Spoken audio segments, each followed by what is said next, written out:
There we are. Hello, I can hear you. What's up? Hello. What's What's up? up? Uh I'm hearing I'm hearing people talk about there's going to be a fucking Snake Eater remake announced in 2 days. Yeah, Sony event coming up, and I just saw that. Yeah, so I mean that story. It seems the story isn't the remake so much as it is that it's not PlayStation exclusive. Yeah, which that's the strangest way to it's like it's so oh yeah, we all know about it, but oh, it's not exclusive. It'll come to the personal computer. Wow. I mean, Snake Eater came to the Nintendo 3DS, It sure did, Wooly. so that's not a big deal. I But f- mm, yeah, I feel I'm. like since we live in a world that Mm, has a Silent Hill 2 remake, Konami is going to try and capitalize on yeah, their shit. their video game. They remembered that their video games exist and they're looking at them again. The question is again, as I brought it up last time we talked about this, how do they pull the band-aid off and approach a Kojima-less Metal Gear future? You I know, can tell you exactly how they do that. is it a matter of like we will only remaster but never do anything new because I it'll be too weird to get all the voice actors that may or may not agree, you know? They give it to Blue Point and they demon souls it. That's one way. But does Bluepoint then go on behalf of them and rehire all the voice actors to Nah, do just the keep it. you know? Just keep it. Like there's a part of this where that is just inevitably awkward is do we contact Yoji Shinkawa and go, "Hey, can you make some new Metal Gear Solid 3 Snake Eater art I bet a lot without of those Hideo?" people would do that You know?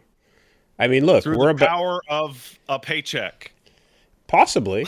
It's certainly possible. It depends on how like tight the relationship is. So I feel like Yoji Shinkawa and Hideo Kojima have had such a partnership over the years that he followed him through thick and thin everywhere with his projects. It Hmm. feels as if that would be a unusual one. He would probably be like, probably not, you know. But maybe some of the cast might. Um, It's possible. That voice acting, it felt like the I'm sure the masters of those recordings were of a high enough quality they could be used now. They could, but then there's the discussion about, well, voice acting in general being reused from old takes versus like getting the re-records done.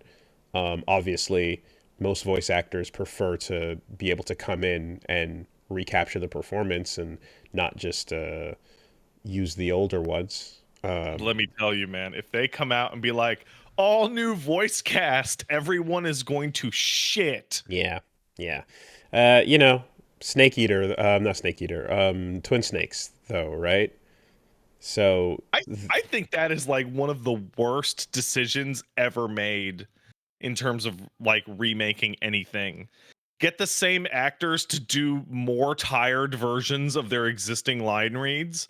I think the dub in Twin Snakes is overall like terrible compared to the original. it's so the and obviously they're not aiming to like make a less compelling read on things, but you never know how it's going to go. But I will say that voice actors prefer to be rehired, Yeah, of than course. to simply have their the old files just dropped in again. Now remember, we're talking about Konami, a company that was the subject of like the most famous and gross voice actor dispute in games with Silent Hill in terms of like yeah, we're going to redub over the old dub in some cases. It just dawned on me that we're going to hear a new reading of the letter. Oh yeah. Get That ready for that. that's weird. Yeah, okay. Right. So on the one hand, what I was just saying, on the other hand, that thing is fucking legendary and Yeah. I don't know. Unless you, I mean, look, man, you could take another crack at it, but maybe there should be like a little like asterisk where it's like, hey, we're gonna take a crack at this letter, and if we don't get there, we're just gonna use the old file. Maybe there's moments, because Um, dude, I don't. because I bet That you, I letter is bet you, perfect. I bet you, she herself would agree. Like, yeah, I don't know if this new take is hitting that last one. I don't know. Like, or just it's yeah. When it comes to the ones that are standout moments for sure. And then yeah, Twin Snakes has a bunch of stuff in it that didn't sound as good. Um, and then there's the other parts where it's just like mailing accents and so on that get into the conversation. But when it comes to Twin Snakes and everything Metal Gear related, just on the larger surface of that is just the broaching of this thing that is so intrinsically tied to the creator, the auteur, if you would, who is about to get a documentary about him at Cannes. Yeah. That's about to come out, so we can peer into the mind of Hideo. Hey, guess what? We already did. It's called Sandy. we Mhm. you know we We broke did it. that down, but I feel like there's a point that they're probably hitting in the same way with Silent Hill, where they're just like, okay, we've given it enough space, but we want to make our money, and at the end of the day, there's only so much reverence we can have, or whatever the fuck birth they want to give it. So yeah, well, I guess we'll find out in 2 days, but it's a weird I'm thing where I don't know that there's any path they could take that's like the right way to handle this outside of like just almost never touching it again I because you have an fucked up idea. so hard already, you I have know? an idea. I think I know a way that Metal Gear Solid 3 subsequent, which is what people are calling it, which I think is Subsequent. actually I Yeah, think that's a nice. really good subtitle Nice, if that's nice. real. I think I have found a perfect way in my mind to perfectly encapsulate both the reality of Konami and all these voice acting worries and how to redo the voices if they want to redo the voices. Well, now that you've built it up for about 15 seconds of uphill, we all know that the most realistic, believable suggestion is about to come. So here we go. Okay, here we go. They should take all the voice acting from MGS3 Snake Eater and feed it into the robot and have AI do it for the Metal Gear Solid 3 subsequent. Oh, okay. All right. It wasn't Bloodsport. All No, right. in fact, no, I built up the depressing possible reality, not the ridiculous one. Oh, ooh. Because we can do that now. Yeah. And like this is this Shit. is this is this if this were to happen, this would be on the level of like Disco Elysium being stolen by capitalists in terms of like absolutely perfect missing of the point. So here's what you do. It's Metal Gear Solid 3 Snake Eater presented by the Patriots. And Right? GW has reconstructed the events of Groznygrad, and we are going to watch the simulation according to GW. Oh boy. The only time I would say y'all should do a AI voice in a thing is if you do MGS2, you should bring in Paul Eiding to re-record new lines, then feed those lines into the robot, and then have the robot do his lines so Man. that he's And just a and little off. so you deep frying it like a deep fried meme, right? Yeah. Just cook and then put it back in and then yeah, fry it up again. Um oh, But am I having some mic crackling issues? Are you hearing a little some bit, a little Hmm. bit. A Okay. tiny, a tiny, a tiny Rice Krispie. And what if I turn off my noise canceling? Does that change anything? I mean, we'll have to keep talking about it because it's Okay. pretty. It's yeah. I am also seeing rumors of a new Castlevania game. Which holy hell, would that be? So I that don't want new Castlevania games. I'm gonna be well, blunt. but here's the thing, right? Let's be real. If Konami has been silent on all game fronts, Yeah. and then they're suddenly not silent about Silent Hill, then Yeah. what for sure follows is everything else that used to make a ton of money for them, right? Yeah, so you know Metal what, you're right. Gear, And Castlevania, all the shit they've been ignoring that used to be almost annual, if not every 2-3 years, everything's probably going to come rolling right back out. so I need to make a point. This is a little factoid that I bring up whenever we talk about Silent Hill, and there's people that don't know it, so I feel like I need to say it because when you talk about Silent Hill, you have to keep this in mind. Silent Hill is Konami's critics' darling. It was always well reviewed and people really liked them up until they became shit. But of note is that every single Silent Hill game ever sold less than the one that came before. Dear It is God. it is the only franchise I can think of when you look at all-time sales, it goes 1, 2, 3, 4, 5, 6, 7, 8, 9. Oh my God. That is a fucking depressing stat. Every single one. And so that's why they killed it. Because they gave it like 4 extra shots after it stopped selling well using cheap Well, European Eastern European devs, and then they still sold super awful. People are pointing out that PT was free and yeah. so sold for infinity negative dollars. Yeah, and it certainly could have reversed the trend, possibly. But I guess, well, here's the thing, though. Like, even though that was always the case, was there but I mean, were they profitable? Which is the much more relevant to their Yes, bottom until line no. question. Okay. The last couple like the PSP game was made off of like $4, so I'm sure it actually made a couple bucks. The one made Way Forward made. Um, but yeah, so the point that I'm making here is that Mhm. this is like Silent Hill is a massive failure as a series, and Konami said that this was the one they were going to bring back first. Yeah, look, everybody, Silent Hill. Mhm. If they're willing to do that for the games that pretty much never made them any money, yeah, they're definitely going to do that with Castlevania and Metal Gear. Yeah. I mean, of all the shit they make, I feel like Bomberman never really went anywhere. All the Hudson stuff Yeah. kind of continued with because they have like their own, you Bomberman know, has like the Tetris problem of permanent. like the core idea is so perfect that I don't know what to do with Bomberman other than Just more keep making Bomberman. them. Yeah. And I feel like if you take a look, you blink, there's probably a new Silent Scope game exclusive in the arcades. Hey, some of the As scoop kicks ass.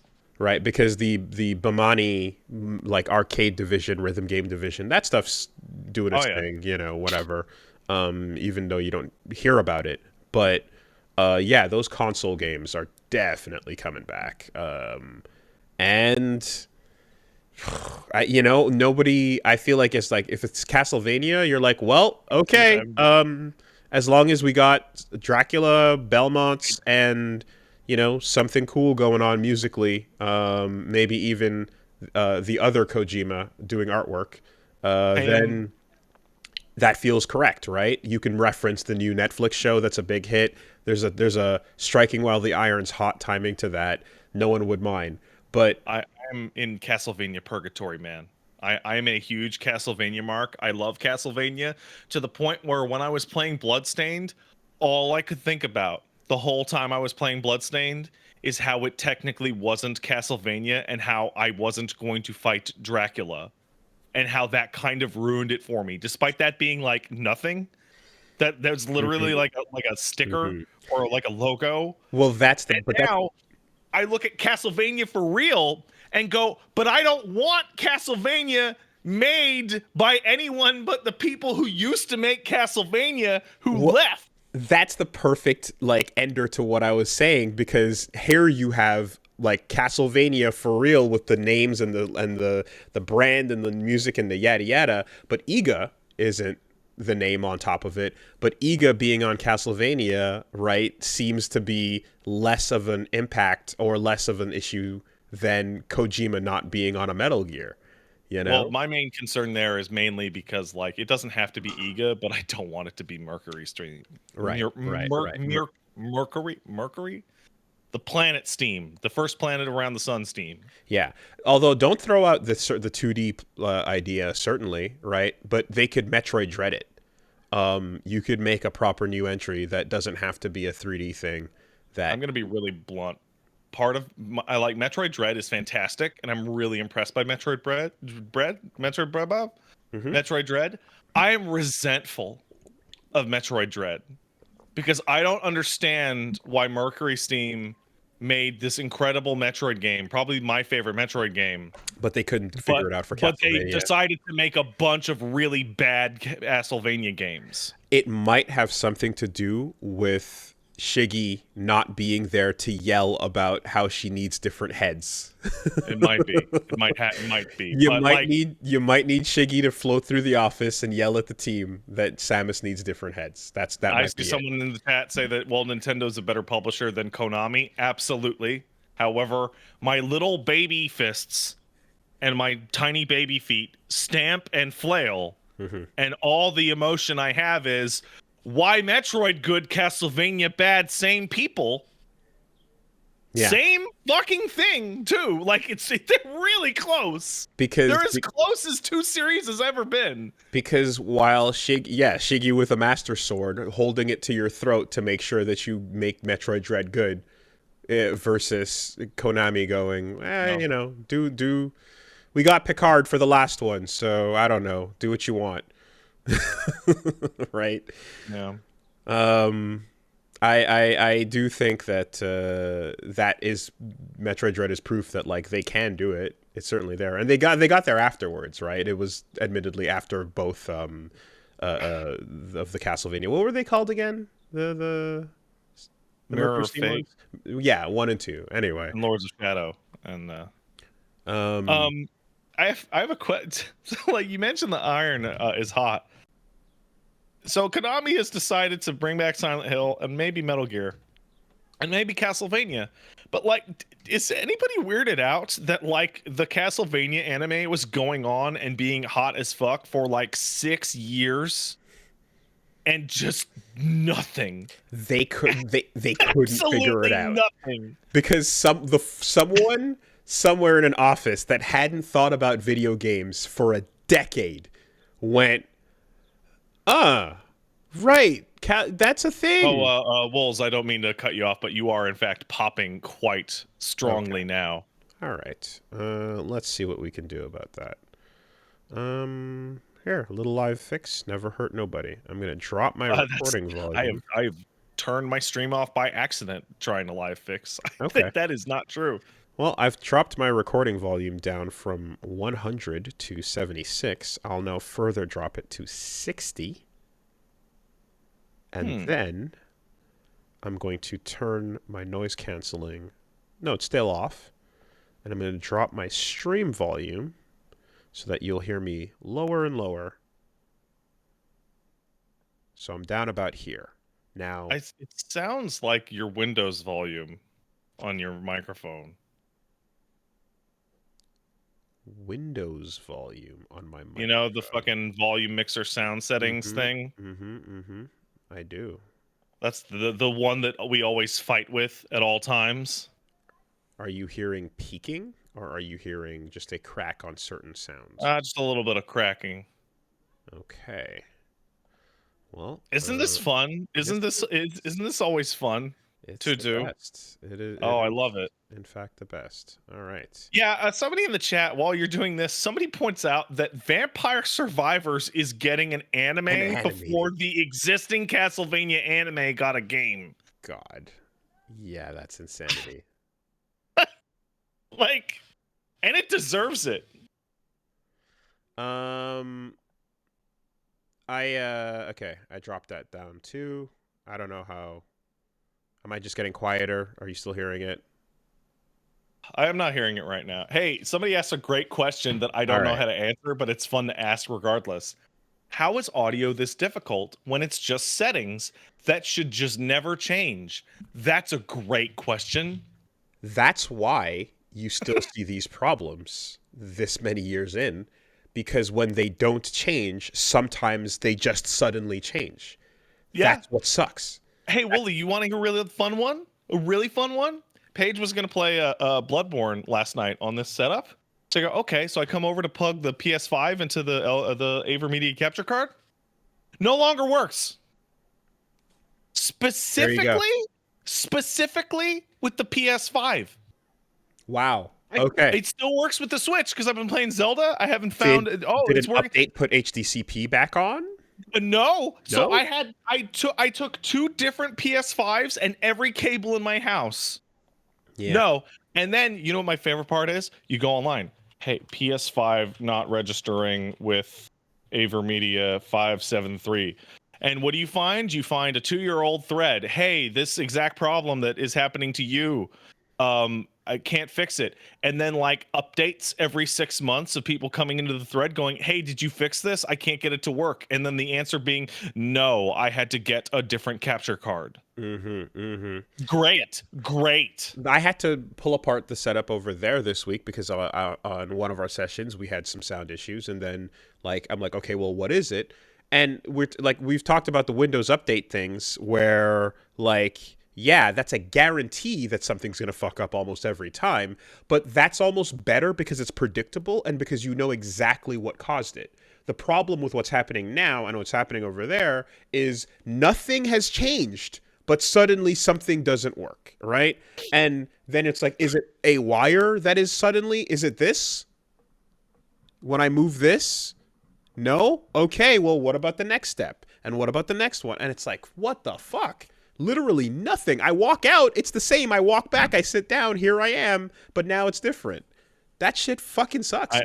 I'm getting extra insane because like the space that I'm in, the only thing it is ever used for is what I'm using it for right now. Right? The dog and cat don't come in here. Yeah. Paige never touches a single thing. Yeah. Ever on that side. And the only thing I touch on that side is I take the HDMI out of one and put it into the other to switch inputs for the capture card. That's it. Nothing has changed except now it doesn't work. And to drive me extra crazy, right? You do a self-monitor test so that you do a little quick like, hey, hello, whatever, and then it's sounds great. Sounds great. It's never like immediately it's like, no, everything's going to be fine. And then when there's big excitement or a pop or something, that's when the problem comes in and you try to go like, wah, make a lot of noise on the test and it never reads out. So I think anyway. I have a real delicious Schadenfreude of when you see like your mutuals or people that you follow on social media be like, hey, I'm going to start a stream. And then they do like one stream and they're like, this shit sucks and is super hard and everything broke and I don't know why. And I'm like, yes, it did, didn't it? Yeah. Why doesn't it work? I had an issue 2 weeks ago, more than that, a month ago, where if I was playing something and switched inputs on my monitor, OBS would crash. Nice. And I couldn't figure out what it was. I mentioned it on Twitter and fucking Casey Excellent was like, yeah, here's some dumbass setting in hardware scheduling deep in Windows that does that. I don't know what it's for, but it causes this. Or when you turn video on in Discord and then Discord just restarts, right? Which happened for fucking weeks, and then that happened. What was that, like 2 months? Yep, and then that happened to me this week on a call earlier, and I was like, "Oh no!" And then it didn't happen after that. But I saw one of those, and I was like, "I've seen this fucking thing before." I don't know what I did to fix it. It's crazy. I still don't know. Yep. No, the extra 5 minutes before we started this morning was because these headphones were suddenly just not connecting to the computer that they connect to every week without fail, but there is, for some reason, Bluetooth is like, you know what, fuck you this week, actually. And you're like, do I have to reset the whole thing, disconnect and reconnect? No. I'm just not gonna, nope. Okay, fine, I'll take it. So anyways. Cool. Oh, we got a great question that I want to answer. Why do streamers use OBS if it breaks on a weekly basis, Pat? Hey, guess what? All the other ones break even more. So much more. I was trying my hardest to make XSplit work for years on the old podcast. I was trying. Remember the fancy little transitions I had I with the heads remember a and lot. all the ooh, look at and then the computer is dying because the CPU leak every time you open the fucking thing is out of control. It's worse than fucking old browsers would be. Internet Explorer memory leaks have nothing on fucking XSplit, and at some point you're just like, well, it's dropping, and as it drop, it's like no, you're just disconnecting because XSplit is freezing, and then reconnecting because it unfroze, resumed the process. It's fucking horrendous, and then like a ton of other things do so much worse than OBS, right? It's a matter of like the devil you know and the one you don't, because like I swear to God, OBS. it OBS is just the lightest version of all these troubles. So OBS has its problems, but like very often you will log in, you will turn on OBS and there will be an update and the update will have the change list and one of the things on the change list will be the problem that you had is Yeah, now fixed. yeah. Except that also it introduced a new problem that said, "Hey, Well, that's that plugin is gone, so you're going to see an error message every time you boot this up forever." If you go manually remove the file, that's not going to stop that message. Hey, guess what? We broke it. we have another even better question. Are there not solutions in other OS environments like Linux? I I don't know what to tell you. I I mean, don't look. There might be a solution for, let's say, the streaming platform, right? But I simultaneously have running in front of me here the recording Audacity. I have obviously we've got Discord going. I have leveling software, and I have the filter for the background noise running. Are all of those things going to be perfectly I compatible? Are also I don't have the filter for the background right now, but I do have a Chatterino, which is a Windows Chatterino is version of absolutely running right there, is chat, which is a better version of existing Twitch chat. because I Um, used to just pop existing Twitch chat out, and guess what? That was too heavy. That was too yeah, dense. So this is a lighter it's version, right? Do we Linux. have all of these solutions? And if we don't, do we have to make them ourselves? Like you know what I mean? Linux, every time I talk about any problem, there's always somebody who comes out of the woodwork that says, "Why don't you use Linux?" And then and then you go, and then they often have like the solution for the actual problem that you're having. They're like, "Oh, I don't know how to use Paint or what? Oh, GIMP on Linux, right?" And you go, "Okay, that's great because this solves the one problem that I'm describing." It And will then introduce create 10 new problems because all the other stuff that I use doesn't exist on Linux. just why don't you build the car? You know, to get where you need to go. Why don't you just tell me the name of the movie you'd like to see? Welcome to Movie Phone. You know, it's just that's not ever. It's not a solution. It solves the one thing every time, and there's 50 other setup things that just don't exist yet or are not. You know, and it's like, well, there's Lindos. Have you checked out Lindos? And it's like, no, I haven't checked out Lindos. You know, like I had a I had a period in which when people were like, "Dude, Ubuntu's so hot. Ubuntu's going to take over Windows." I'm like, "Okay, I'll load up a Linux partition." And I did that like maybe 4 times in a year, and every single time I'm like, "I'm really glad to poke around in this for funsies." no wait, and no then wait, and then never use it for anything no. because none of the thing I want is supported. Install it and then install the Windows inside of it that you can run within Linux, and then use that to run all the things you need to run while you're also running I outside of that Somebody environment the Windows. literally suggested that maybe 10 lines ago in this chat. Why not just use a virtual Windows inside Linux? Then why am I using Linux in the first place? Guys, we've done this for over a decade. I know we don't know much, and there's a Oh, we're whole lot bad of at it shit for we're sure. terrible at, but I promise you, this is the path of least resistance. You don't know what it's like. This is not your jobs, it's our jobs. You Oh, have and no idea. just All right? I love The it. I questions love seem simple, the answer's always hard. I promise you. For the love of God.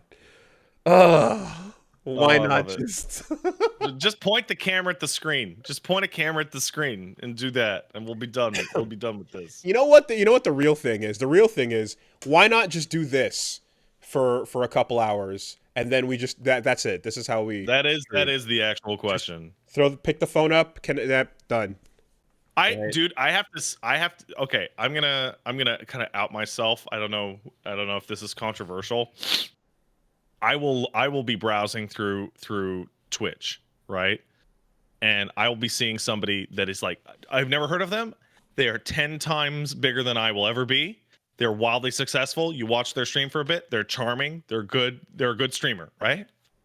And their layout is just a raw rectangle of feed, Yeah. like in the like center of the screen with like Yeah. chat covering like the whole right side and like a fucking animated GIF going on the fucking upper left that covers everything you could see that like the whole time. And I'm like, I don't know how you fucking look at that and not die. Like I have spent all this time getting somebody to get a layout where I can hide the chat here and hide the alert here, I and I've used turned the to alert have noise a off. diagonal cut going across the top of my video to create an even split between the corner I'm not using of the live video and the game feed footage. And here's the part that really matters is that no one cares but me. And I have to deal with that. No one cares. I had a thing where I don't know what I was streaming Zelda, I think. And I had new people coming in because Zelda, it was the midnight launch of Zelda. And someone asked like, "Hey, why isn't the game full screen?" And I'm like, "Well, because if the game is full screen, then my camera will cover some of it." To which their response was, "But full screen though." But I'm like, "But you're seeing more. You're seeing more of the game now." Yep. Well, that's what it used to be, right? Once upon a time. This didn't matter. Once upon a time video, this was all anyways. So this is what it is, guys. You know what I need to do? I They're need to still put that. crackling. Of course they're still fucking crackling. Guess what? Oh yeah. There I need will to put not be no Temple crackling Run. until we're off and I can sit here for an hour and play it back and then figure out which part of this is falling apart. Should I put my fucking whole stream cut in half and have the bottom of the thing be Temple Run and clips from The Good Doctor with that horrible piano music on it, so that people can pay attention to the top half?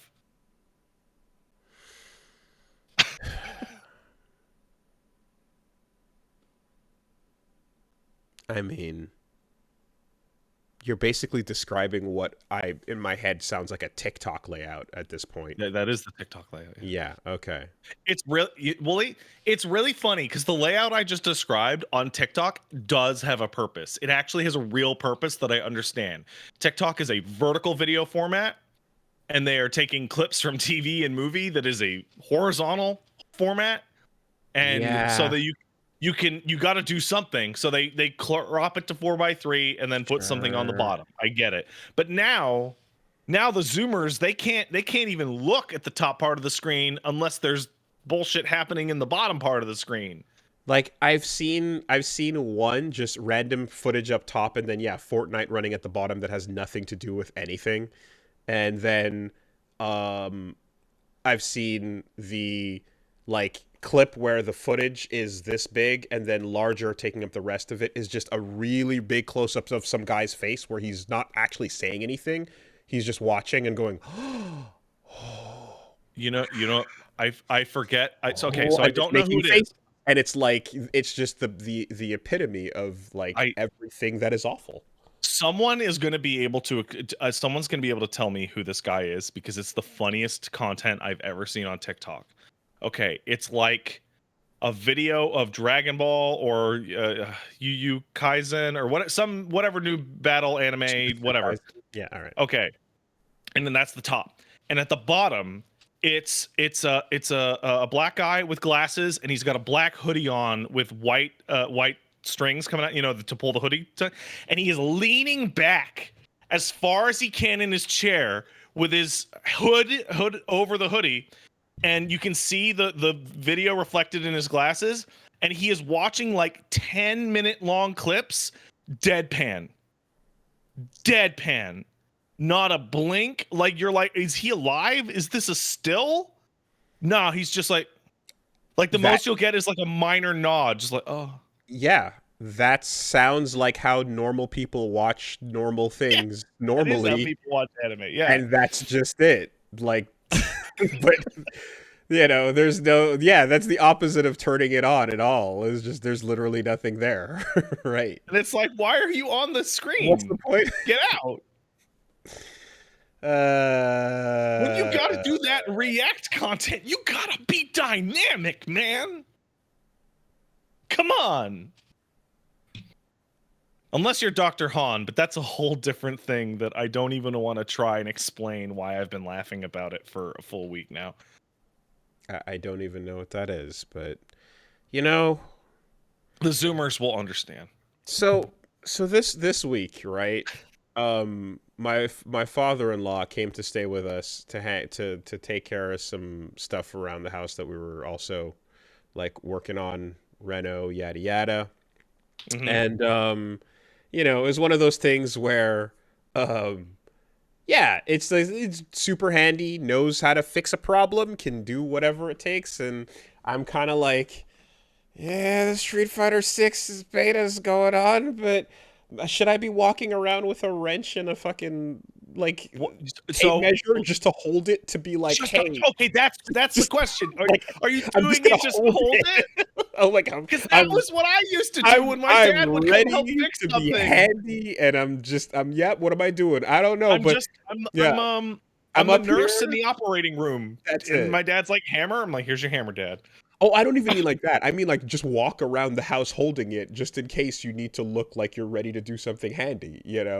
Like, and if I have to go downstairs real quick and grab, like, oh yeah, no, just oh yeah, what do we measure? Yep, this, that It's needs dude, to, it's you so know. bad. It is so bad because I've had to like I had to have a guy come in here and help me install like the stronger, like the curtains behind me, the existing curtain rods weren't strong enough. They came out of the wall. I want to put blackouts on them because I put a lot of blackouts on them, so I needed a guy to come in because I don't have the expertise to fix drywall to put the new thing in. And he's coming in and he's looking at all this stuff and he's like, so you like video games, huh? And I'm like, jeez, fuck, I could So take all this shit apart. I run a live show 5 days a week, it doesn't. but I can't It put the doesn't matter. nail in the It wall. doesn't. It does I not can't put matter. the It nail in the never wall. mattered less. It never mattered less. You might think it mattered for a second, but it does not matter. So he's like, at some point while that's going on, we have to record, right? And I took time to fucking create space for us to work on stuff. But I was like, okay, but we still have to, because the beta's on the weekend. That means I can't do the FF9 session. So I'm like, oh fuck, we got to do it during the weekend, yada yada. So I had to we had to just record while that was going on. And I mean, so we're doing FF9, which is one of those LPs that is like, yeah, tons of story, tons of characters, tons of fucking voices talking about the princess, and yeah, let's go down to and we're doing the whole thing. And meanwhile, grown man shit is happening just right over there. And after we're done, he's like, dude, he's like, wow, you guys really went for a long time, huh? You go really late on those things. And I'm like, yeah, no, it's a lot. He's like, okay, that's pretty intense, man. Yeah, no, I get it. Like, that's a lot. It's like a good thing, you gave me a heads up about what you do and what's going on here and all that. Because if I didn't really know, and I just walked in here and I heard that shit, I'd be like, what the fuck is going on? And he's just hearing me and Reggie doing these stupid voices and bits and nonsense, and just I'm like, Oh, oh, and it's your oh, father-in-law too, so you the get that worst extra. possible, Oh, just permanently, you know. this is the gentleman my daughter married, and oh, I'll, look at him, he's doing the voices. I'll go die over there behind the arcade cabinet if you don't mind. Oh You fuck, won't see me anymore. That's it. But it was like, yeah, the worst possible overlap at the time, that's awful, um dude. yeah, like, because there's like this, which is like, okay, we're just recapping whatever nonsense, and then that, which is this storybook hour for the kids? Are you doing? Is that what's going No, on no, here? these are adults. No, I You have the know. metrics. Most of these people are adults. No, I promise. Anyways, so yeah, I had a week. My parents still don't get it. My parents have watched maybe 100 of my shows and like maybe a dozen of these podcasts. And my mom was like, "So you gonna play your games?" Christ. Like, We'll come back to Konami later, or we won't. I don't know. There's not much else to say. We'll figure it out when they announce it or don't. Um, the week, more or less consisted of yeah. So, had the big house things going on, so that took up time. However, we did manage to get some sessions in. So one, Mass Effect 3, Citadel, we got there. I want to point out something because I've been waiting. I've been every now and then poking at this. I'm really impressed because when I saw people talking about it and I went to your channel, I was like, "Hey, that went really well." I then reached out to Dad Asana and be like, "How did you get him to install the shit that he needed to install to make that happen?" To which the answer was eventually it just boiled down to trust me, bro. Install, extract this unnamed Yes. RAR file into Yes. this folder, and hopefully it'll work. Yes. No. A series of mods in a giant folder were installed as alongside a mod manager, and then every once in a while there's a here's the save file. Source, just trust me, bro. And yeah, so I guess like fucking spoilers if you're not watching the Mass Effect 3 LP, but the pop off of the entire fucking trilogy has happened. The highlight, the fucking, I can see all the build up now. I can see the thought behind 2, 3 games ago where multiple people went, oh, like it's Like, do you remember that long argument that I yeah, had with you that I couldn't explain a single detail? about Citadel where we're just like, Yeah. how is this gonna, it's beyond perfect, right? So in Citadel we got to the part where you face your other shepherd, and as that usually goes, it's a mirror that's the evil dark shep, that's whatever. And a mod that that Asuna set up allowed the dark shepherd to be blue from Mass Effect 2, who faces down against red. I And will they say, actually, because Mass Effect, in all the things that we saw with cut content and shit, apparently they went so above and beyond that they even recorded voice lines for male Shep going, she's going into the archives, as if his mirror was FemShep. So those yeah, lines already existed and just needed to be placed right back in. it's really depressing because it seems like the original plan was that they were going to pull your Mass Effect 2 data raw in instead of using your Mass Effect 3 current data, right? Instead of mirroring you as you are now, Mm-hmm. you would be mirrored as you were then, which is what it should be. That's cool. That is fucking cool. If you had that data, yeah. Um, so whatever the fucking hooks are in place in the programming, there certainly is enough to allow you to customize what outcome shows up, and there's the pronoun changes and like all of that is there. Um, I I mean I could see a more complex. We had time to figure this out, so we elaborated and would have different possible backstories or whatever, but it doesn't matter because the one that's there is appropriate for what you're trying to do in that little moment. But it just works so fucking perfectly well for just like what happened. You died, you come back, and then you have this alternate reality version of events that leads back up to this confrontation. It was amazing. It was so fucking good. And in addition to that, being like, I mean, look, man, I don't know that I ever thought we would be. I don't like our ability to bring something to the table when it comes to like keeping an interesting Mass Effect LP going has been a like I'm like, okay, everyone's done this, and people who know more about it have done it better and have had more Yeah. interesting things to say. We don't know what the fuck we're doing. We're bumbling. Oh god, everyone hates the class change. Oh god, everyone hates the Hmm. characters. Everyone hates the way, yada yada. And it's been such a fucking like second guessing everything that sounds like the right way to do something cool. And this kind of cements it in a way where I'm like, no, this was all super worth it. And it Now, I completely would say now that that worked, you're right. It was super worth it. this makes for what seems like the most wild and interesting watch if you're gonna go through these games.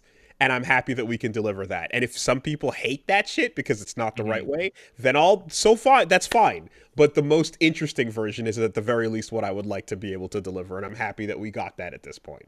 Hey, let me ask Again, you. Asuna did an Uh, unbelievable job overall with like keeping the right mods in place for little things and little things that like affect the experience, and we talk about that and stuff, like even just like the population on the Citadel changes to reflect the refugees that land there and things mhm. like that. Like little stuff is fun. The hair looks a little whatever, um but shit like that coming together is legendary in the unironic use of the term.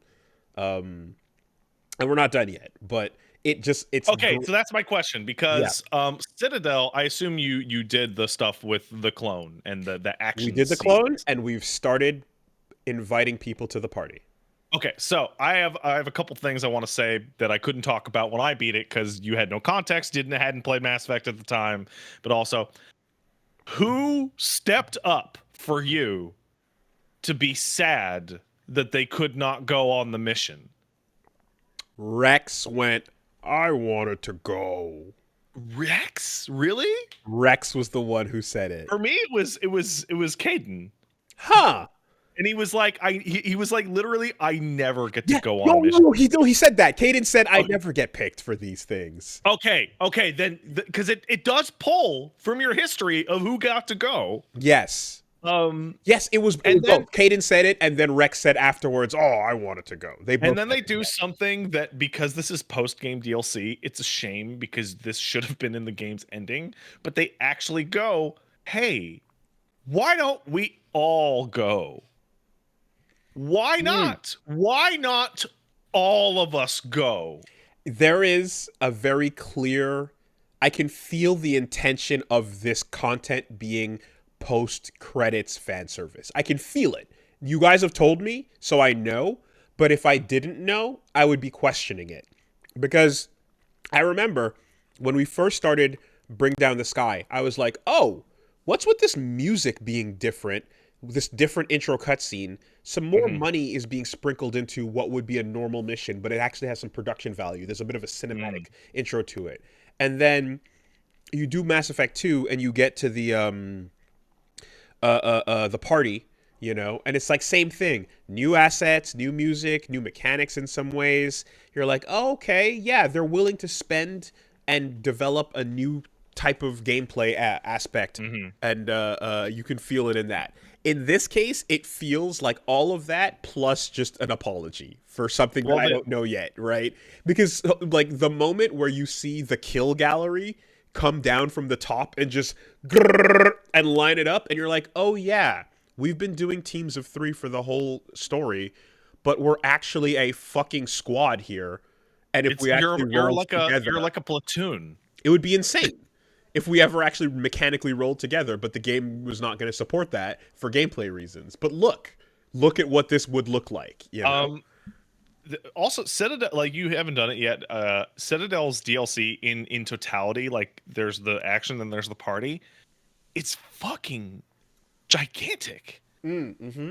It's it's like 8 to 10 hours. It's like a whole fucking game. Yeah, big, a whole bunch of chapters to it that you're going through so far, and each one is like almost like it's almost like they took. It doesn't matter what your uh if so far it feels like it doesn't matter what your version of the character was. Here is the distilled version of what everyone wants the character to be, This is hanging the out with you. version. Mm-hmm. Making the most. Garrus ass quips, making the most Javik ass quips, right? Being the purest version of themselves, independent of all LP choices. And like we had a moment where like the last thing that K-Dog said was like he was just having this Sith ass moment in the darkness, getting ready for the Reaper battle. And then we go in and we're like, "Are you okay?" And he's like, "Yeah, hey, doing great, doing all the things." And I'm like, "Hey, there he is," because this is Citadel, and that was there. And then Are you? and then the characters that show up right at the beginning of that, like that sushi restaurant part, like when it was Liara for us. I heard that could be different people based on your love interest Yeah. if they are playable. But the way she rolls in, it's like you're waiting for the screen to pause and go Liara, Yeah. and then Rex elbow drops the fucking carrier, takes out all the dudes, throws one out, and walks out like, "Hey, miss me?" And you're waiting for it to go Rex, It's like, yeah, I do miss you, buddy. Mm-hmm. And then it's like, hey, look, he's playable on your team now. How about that? Right? Are you familiar with the fact that there are two parties? How do you mean? There are two different parties, like entirely.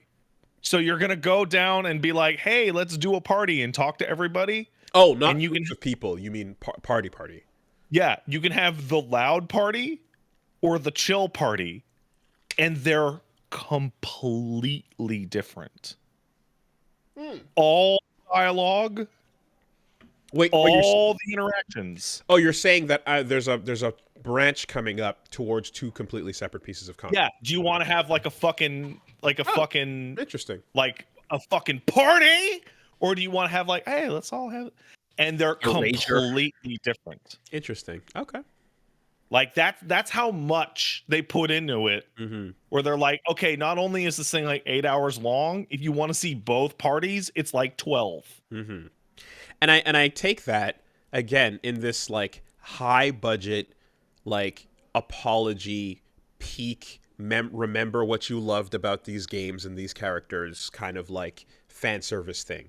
And I understand how people were talking about like, well, when they hit the bad ending, they played this afterwards and that was the like send off, but it does have to take place before you hit the credits in the game It does. and is supposed to.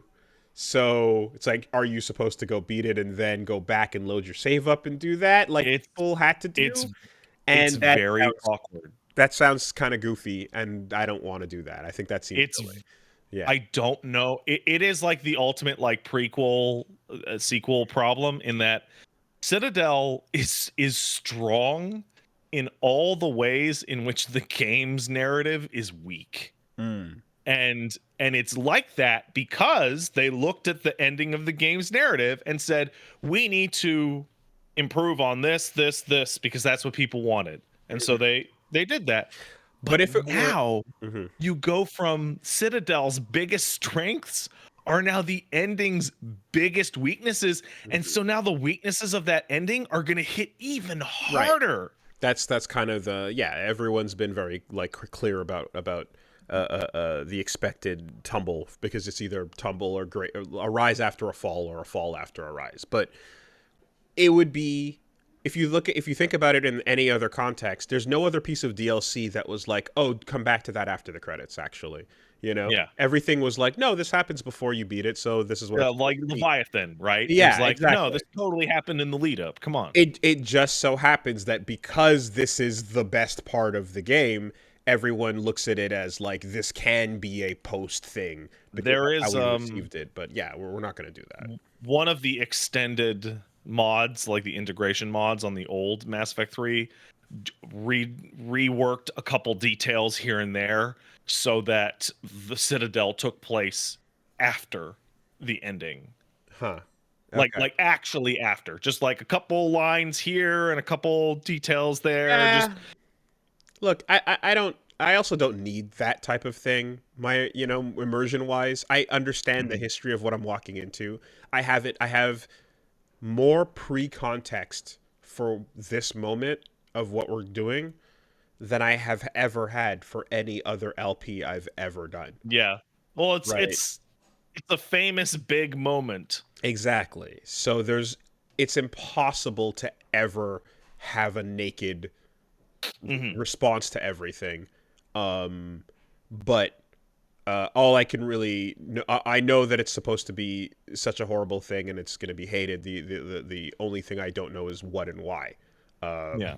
But and I know it involves colors and choices because that was also a meme from back in Because of the the day. cupcakes.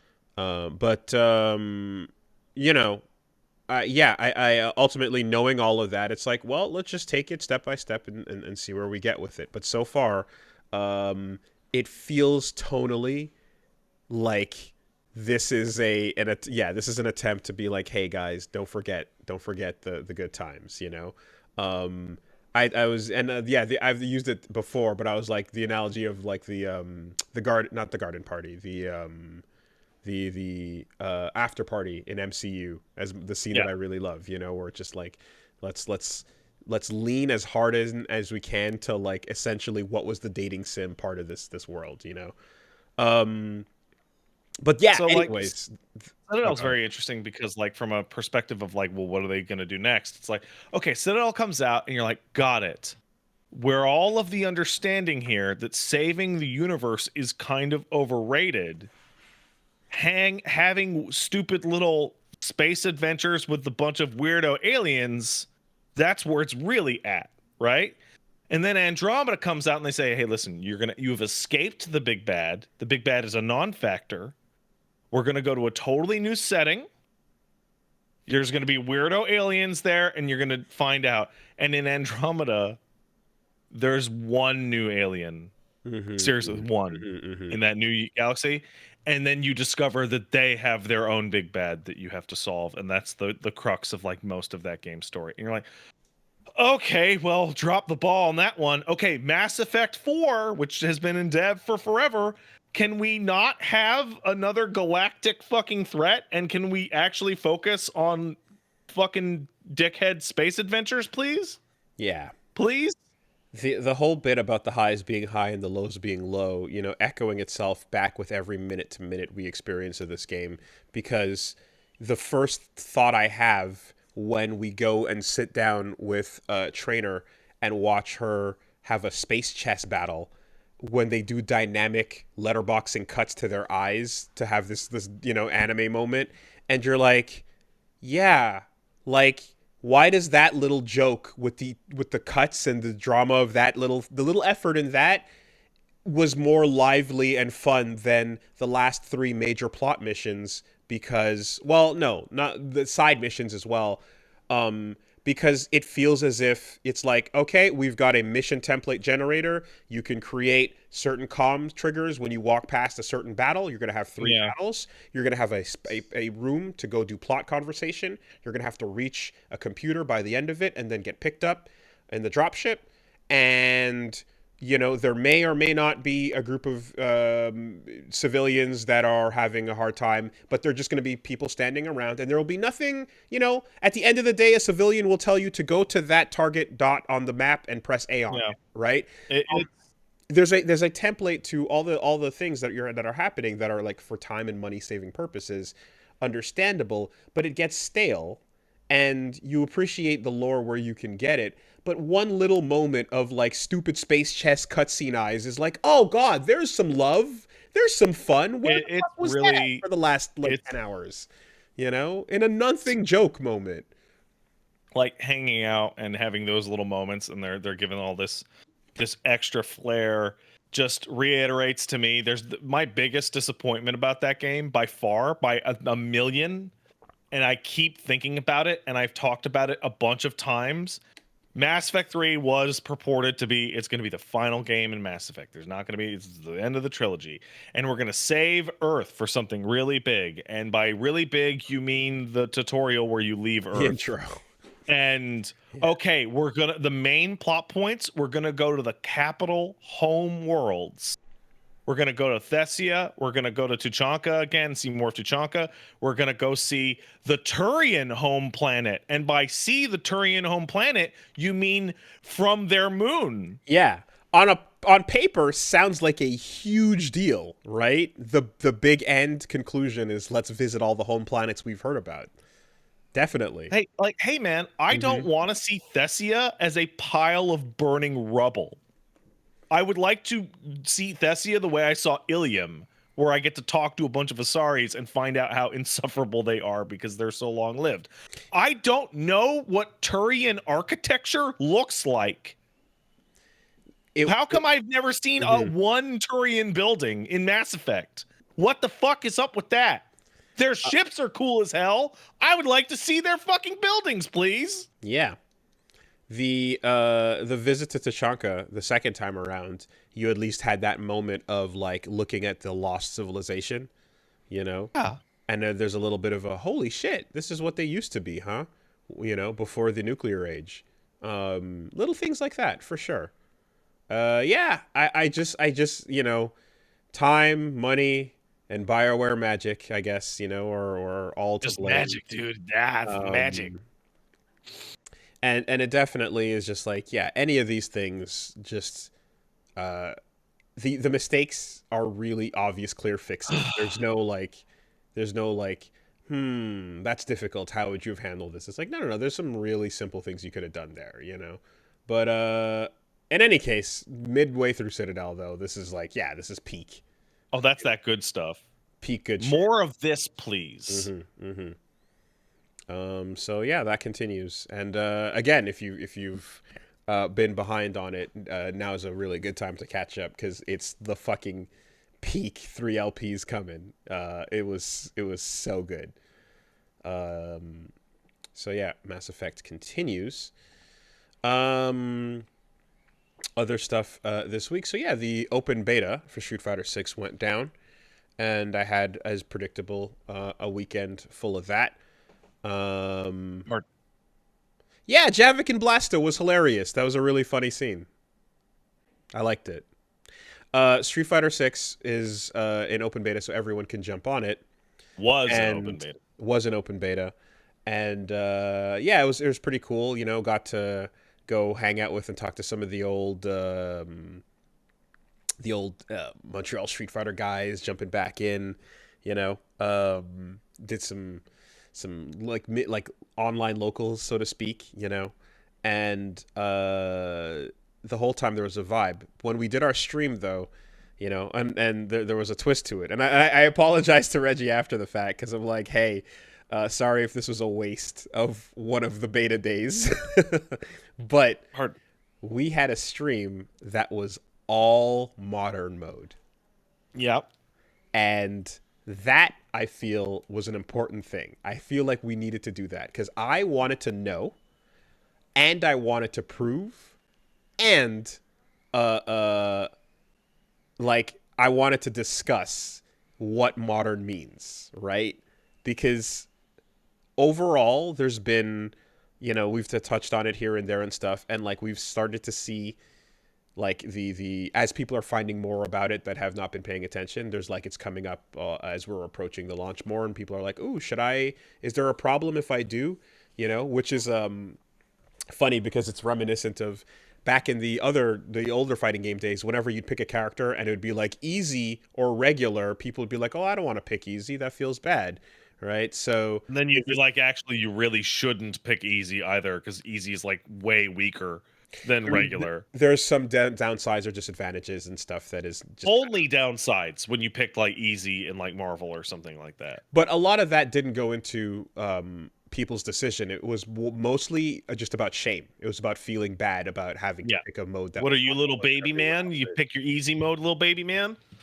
That's what more or less governed that, or stylish in Guilty Gear and so on. So with modern though, like we start seeing like a question where it's like, hold on, this is a different version of the character that has not all the same buttons, has an easier time doing certain things, but can that be used competitively? Is there any real, like, for certain statement that says like that modern is going to be like just a joke no matter what when it comes to playing seriously or trying to be good at the game? And I think we've now definitively seen the answer. Absolutely not. Modern is very legit. If you want to play that and you're not used to fighting games, it is a perfect way for you to get started on it. There's no reason to be like, I'm going to feel inferior. It's not a real thing, whatever. The best players, there are some legitimate top Japanese players. John Takeuchi, I've been saying, has been using Modern Luke and has shown that off and has been doing stuff with it. And you're seeing how strong that can be. Furthermore, this weekend there's some footage of the top ranked Modern player is a Guile player doing bullshit because Guile is So bullshit. But like it's crazy to see what's possible. So anyone coming in worried about that, it's like don't even worry about it. You're not approaching the skill ceiling of what Modern can do. You're not even remotely close to thinking about that. Just pick it, press buttons, have fun. yeah, so I can't straight underline up, this enough. my personal feeling on this, I'm not going to use Modern because I'm not comfortable with what Modern gives you in the controls, right? But I was like, hey, Peach Saliva, hey, wife, would you like to try a game of Street Fighter? The open beta is going, right? And you can try Modern controls. She did the tutorial for Modern controls, hopped into a match as Chun-Li, was paired with another beginner, and came down to the wire. Technically lost, but it was one of those like trades that traded in the opponent's favor. She was anti-airing with Chun-Li's kicks. She was Brilliant. doing a combo into a super. This is the first time she has touched the game. This is a very obvious step to go further from, rather than, hey, why don't we do training mode for 4 or 5 hours before you can throw a fireball, and then you can start to play the game. Yeah. Like, there is now a beginning Start place. playing now. Start playing the moment you buy the game. Absolutely. Yeah. There is a spot to start. And also, I fought some Modern Guiles. Mm-hmm. Modern Guiles are scary as shit. Because they're still Guile. They're still Absolutely. Guile, but Yeah. suddenly all the stuff that Guile can do is suddenly much easier, and Guile can do a lot. Yeah. And you know, I just like, because it just keeps coming back up so often with people with the concerns over, feeling like they're like, I don't want to learn Modern and get fucked over because I'm now like, I've gotten better, but I've picked the wrong path. And and I'm kind of capped off, and it's like, you're so far, like, one, that's not the case because Modern can go super far, as I've established, and second, you're so far away from that, from ever thinking about Oh yeah, you're very far. right, I'm like, far yeah, from that. we're like we're all far, like there's like a when you don't know what the distance is, it's really, I guess, like, you're not sure how, like, it's kind of to even think about that idea of like, but wait, when I'm getting into top fucking, I don't know, 500 at Evo, like, am I gonna have to be like, am I fucked over when I picked Modern? And it's like, man, like, there's so much to do before that point. So There's a lot going on here. Like, let's take Ryu, the character I did fuck around with on Modern a little bit, right? Ryu on Modern mode gets like very, very good pressure and very good anti-air for free because they're buttons now, right? But he loses most of his kicks, he his pokes, he loses a bunch of his great pokes. right? And like, that hurts, but it means that there's going to be things that Modern Ryu is really good at, like, spacing and like fireball, and the classic fireball Shoryu game for jump in. Modern Ryu is going to be excellent at that. He might be a little weaker from the very specific range that his fucking medium kick would reach. Now, this, however, when you take it over to Luke, changes drastically, because Luke, as a new character, I mean, Street Fighter 5, but like, it changed around, built around 6, is kind of built for these controls, and He would be. he fares so much better than Ryu does using Modern. The tools that he has, like, the things he loses, there's things to make up for it, right? The buttons he doesn't get to use, he has other things that kind of do the same thing. So you really get like a way better opportunity with modern Luke than you do with like yeah, modern other versions of characters. And so it's going Yeah. to be character specific how much they gain or lose, right? Chun-Li, for example, when Reggie was messing around with it, Chun-Li has a stance she can go into that you like get a bunch of extra buttons out of. And in Hmm. modern, initially we're like, oh, you can't do that stance. That's a whole bunch of moves gone. And it's like, no, you can do it, but you have to do a preset auto combo first and stop midway through it to then get her into that stance. That's I the see. only way, you know. So it's like, oh, it's like a harder, more pre-canned situation, not as useful as being able to do it right away from classic, you know. Um, but yeah, the Luke gets a ton, and then the thing that everyone in modern gets, and this is like a universal, is like you get the ability to, as soon as anyone leaves the ground, you have a Shoryuken, anti-air, or whatever, one button ready to go. Right? They can like jumps are as scary as they should be because like a lot of people who are still getting used to the game don't have the ability to react and put a shoryuken in when someone's about to jump on them, so they get jumped on Hmm. all day. But the person who's jumping, like you should be afraid to jump regularly against players in Street Fighter because like An entire world of stop jumping. has been ignored, and here that's comes back into play. So you get a one button thing for that. You get a two button super, um, and what that means is the moment I see you like whiff any kind of really slow action right in front of my face, I'm just gonna press that and get you, and it's gonna do No less scaling. damage. It's a raw hit. No, no, no. It scales. You get 80% damage off of anything shortcut No, related. no, I mean it's not from a combo or like Oh yeah, raw super. Yes, yes. You do yeah. the raw super, so you didn't do a combo first, so you get more damage out of that. However, using a shortcut input means you're going to get less damage, which is totally fair because you're able to do it immensely faster, right? But And it creates this weird thing of like, hey, you're gonna run in, you're gonna throw an overhead. Did I see a frame of an overhead? mm-hmm. Button. That's it, Die. right? And Luke in particular, he's got his level 1, which is the da da da da da, and then he's the fireballs, and then the level 3, which is the big ground and pound. Both of which from mid screen, if Yeah. you start if you start to throw a fireball at me, That happened to me. I played Luke's that I would the before the fireball would manifest in Ryu's hand, no, the fucking super flash would go off. yeah, right. That's the trade off. Or if you want to do like something that's pretty something that I can do, but I drop it often, is like crouching jab, super, right? Pop, pop, boom, right into it. It's like it's a tight Yeah. thing. You got to be able to react to see that you're doing it. Pump the super in on the second hit. It's tricky. Here you just go pop, pop. Am I hitting him? Yeah, boom, Button. done. You know.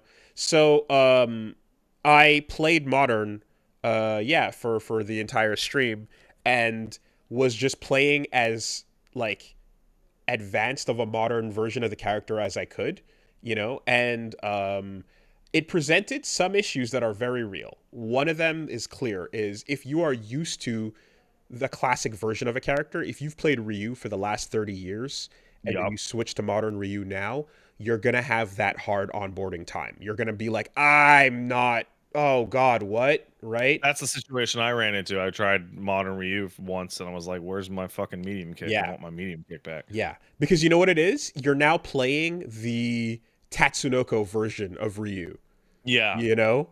Or the Marvel 3 version of Ryu, where like you have light, medium, heavy, it's not punch or kick, and you just have to throw everything onto that input. It's very, very strange. And you are comparing what you're used to with this new thing and trying to unlearn the old, and that's the problem. There's a similar situation that happened when Blaze Blue Cross Tag Battle came out, and it's like, are you a fan of your Persona character? Okay, well, the Yeah. version you're gonna get here is not the same thing because it's been put into this system that is much more pre-canned, and you're missing half your move list. So sorry, the thing you wanted to do is gone, and that sucks. However, like if you are picking up a new character, or if you just are overall just like, yeah, but I'd rather be able to do the special moves I want to do whenever I want to do them, then it's worth doing it, right? It took me a while to unlearn classic Luke and put my brain into modern Luke mode. and then make Yeah. my fingers reach for the right buttons and go to the right places to get the combos working. So like I've never played I've played like a tiny amount of Luke. Yeah. Like maybe 4 matches total. Um so I might hop on modern Luke specifically Hmm. because I don't have that, Any you attachment. know, 20, 30 years of attachment. Yep.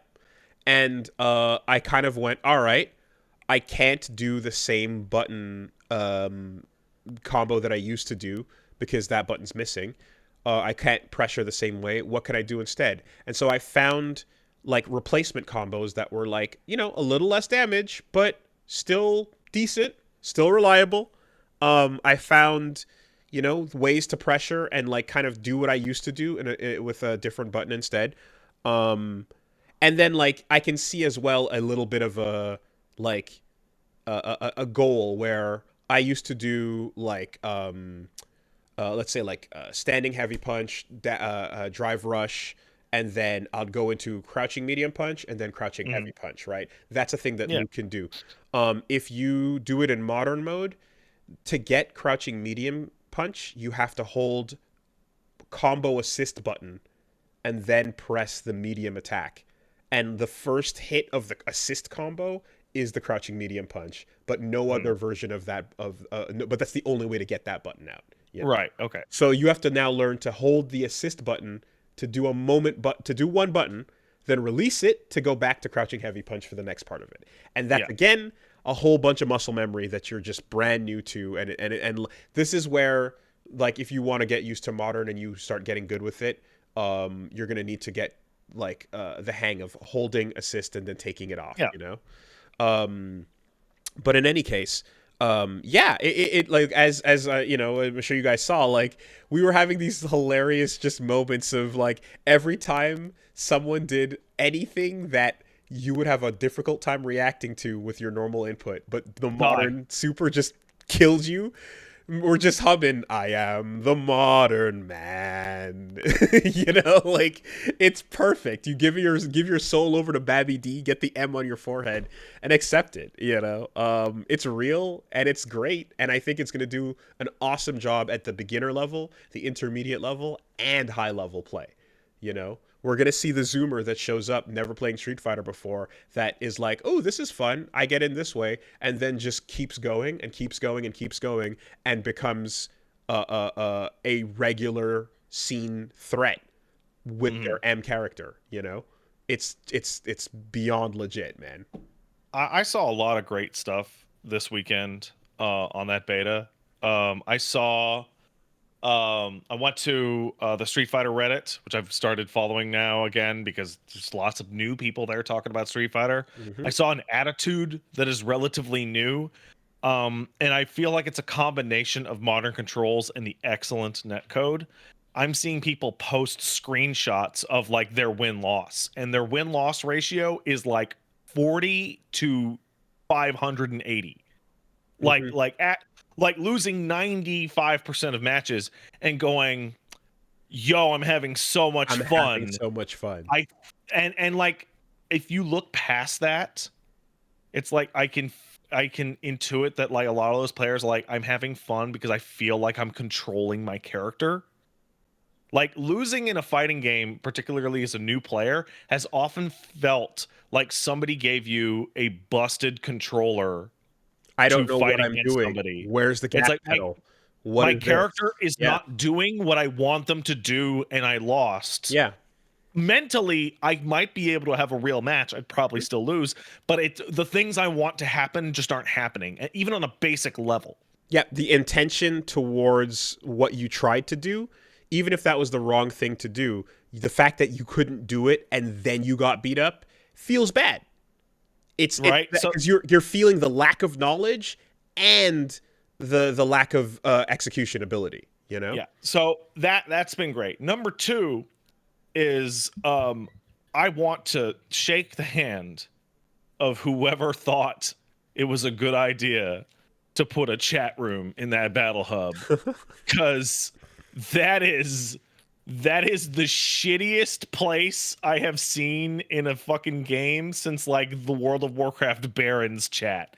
It is the absolute most toxic fucking shithole I have ever seen. It is so fucking funny. They are so fucking mad. Everyone in that chat is Yep. so fucking mad. It's a place for the person to put their toxic DM that they would otherwise send privately to the player that they just beat, except now everyone can see it, and the player they just beat has moved on to their next game, so they're not looking at it. And you can just see the best of your scrub quotes where someone that thinks they're great but is actually completely ass going, whatever, block spammer, you know, you think you're so good, you deserve that you deserve to It's lose. You'll never fucking get good. Spam and block. You know. it's It's fantastic. so wildly fucked, and like it's scrub quotes, the scrub quotes Twitter account just like rolling past you, just fuck you, racial slur, blah blah blah, modern Luke, modern whatever, followed by are you mad because you can't tech throws, just 100 times a second, just go go go go go. It's Yeah. incredible. The thing is of course that like every MMO and like online game that's had those server chat things anyway, on Overwatch and yada yada, it's just become such an expected part of the online experience, you know, and it's also become an expected part of any game where you can walk around with an online avatar. So Yeah, that's why it's here now. Is like, well, you're gonna be having social hangout events in the Battle Hub when you leave World Tour. So we got to yeah. do the server chat room thing that every other genre does. It's funny because like I play 14 and 14 has a PvP in it, and they wanted to get away from how fucking toxic that would get. So in Final Fantasy 14 PvP, you cannot talk to your teammates. Like fuck not being able to talk to the other team. Mm-hmm. You can't even talk to your teammates. They gave you emotes to push. Like rush the point and shit like that. Don't even allow it. Meanwhile, I go over to Street Fighter 6. There is just an open chat for like all 100 people in the room to just say anything you want. It's amazing. It's amazing. I love it. And again, like the fucking the childish baby that has no control over their emotions, that has to go and like you again use PSN to DM you, is now that instinct will Oh, be it's right there. perturbed because this is right Yeah. there in front of you. It's actually a catch all, you know. Oh, It's hey, can you hold on a sec? I gotta go. I gotta use the washroom for a bit. BRB. Excuse me.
Okay, so two things.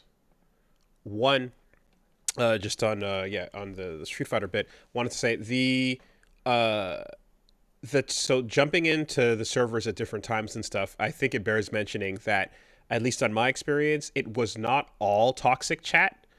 There Yeah. were some hilarious memes being posted. Oh no, yeah, of course. I'm just There saying, were like when it gets gnarly, it's gnarly. yeah. Oh yeah, yeah, yeah, no doubt. But literally I saw shit. I saw last night I saw um I only lost that one cuz my mom was hitting me. Yeah. Oh yeah. Ah, I You love know. it. Yeah. Yeah. So, you got all kinds of shit going on in the chat. And yeah, and I mean, I'm sure there's some folks out there that can be helpful. I Mhm. think if somebody asks a question, right? Like, because I've seen some people go, "Hey, is this or does this work here?" I saw And the like, answers to those questions. yeah, yeah. Like So like real answers, which is kind of surprising. yeah, so you can legitimately try something out if you're just like, "Oh, hey, does this situation not work?" Or if I do a drive Mhm. rush and yada yada, you The might get. number one the number one question I saw asked was How how do do I I turn switch off to modern classic? mode? Yeah, because it puts you right into it for sure. Yeah, and I do appreciate too that you can have it be character by character. Like that thing has Mhm. been really awesome. Custom buttons, custom settings, everything, each individual character layout. Um, and In 3 days of matches, playing people from as far away as Argentina and Singapore, I had one hiccup in one match. okay, I had some bad ones. New Zealand was I had a rough match with someone from New Zealand. I had a rough match with someone from England. Um, Mayhaps but it's always the mayhaps you are the one with the bad Wi-Fi. maybe it is I. Maybe it is yeah, Argentina. Yeah. I mean like the situation is always variable according to whoever's playing on what kind of setup. But most matches of this game are great. You Um know, I did play last beta. I played somebody in New Zealand, and there were like a couple hitches here or there, but it was like still better. It wasn't perfect, but it was still better than like delay. And the person was in New Zealand, mhm, mhm, the mhm, farthest possible location. mhm. Oh, Australia, yeah, right. So it's we watch that ping go way the fuck up. Yeah. Oh yeah, it was baller swag. Right, right. I remember 9,000 ping. And Uh, then well, no, I was just gonna say that like that aside as well, uh, so some folks are in a tricky spot with the whole modern thing because there's like, okay, I'm not a complete noob, but I'm not very mhm. good because I have played Street Fighter before a bit, I but played some.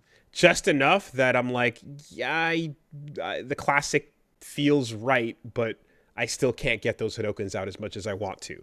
Right, that's a weird spot to be in. That is a weird spot to be in, and I do have empathy for that.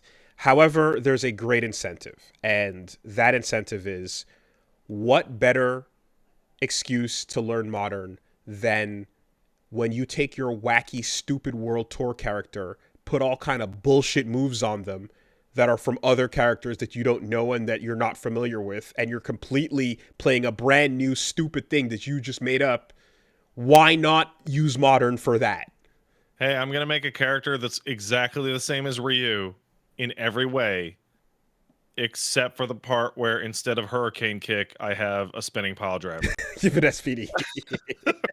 Right? Dressed up like Ryu, headband on, fully just like right in there, right? Fireballs and And Shoryus. everyone walks in and they go, I know what I'm getting out of this, and then they let it happen, and then you Dosho Doria. Yeah. You just fucking that's hilarious. Cosplay You a know, character. I Oh my think, god. That's another level mix up. I think Cosplaying a that Chodo and then throwing an SPD out. the Cronenberg battles should be 3 out of 5 because there's going to be at least a full match of I don't even know what this guy's got. Question. Very important. And this is for all of you as well. Does the matchup screen show you It should. what moves you're about to fight? It really should. It But absolutely should it though?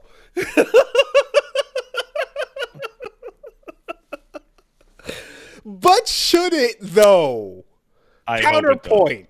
Counterpoint. But what if it doesn't? Okay. Let me put out my feeling. It absolutely should. However, I hope it doesn't. Because yeah, man. Dude, people are Come gonna on. fucking roll on infinites with that thing. Like, Yo, you're fighting somebody, you go the whole set, and you're like, they haven't used their level 3 yet. What do they have? I don't know and you jump, and then it's JP. Teleport, bap, get got. Oh my god, yo. I don't know, man. I don't know, dude. I think I think if we embrace that we are throwing all the rules out. mhm, When someone spawns in fucking Dark Souls and yeah, then switches to their fucking Moonlight Greatsword, you don't know what else is going on that build. What if they yeah. cast Invisible Weapon? What if You they don't do know it? I what. don't know. Well, who could know? Maybe, you know what? Maybe there's a piece of equipment you can put on that hides your skills. Maybe you have to earn that right. I also But what I if it also does? I've played a lot of ranked matches this time around, and boy, I'm really happy with the way it works because I loaded up Jamie and I did my placement, and it put me into the top of silver. No, it put me into gold. It put me into the bottom of gold, and I was like, hell yeah! And then I played some gold matches, and they were some fucking mean matches that I was losing 60% of, but like this feels appropriate, right? Then I went and did my placement matches with Ryu, and it put me into the middle of bronze. And that's exactly where I needed to be with Ryu. My Ryu is in the middle of bronze.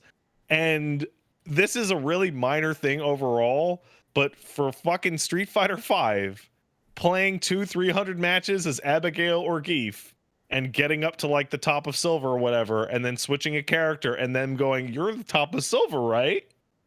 And then just getting annihilated because I don't know how to fucking play Cammy or Guile in fucking Street Fighter 5.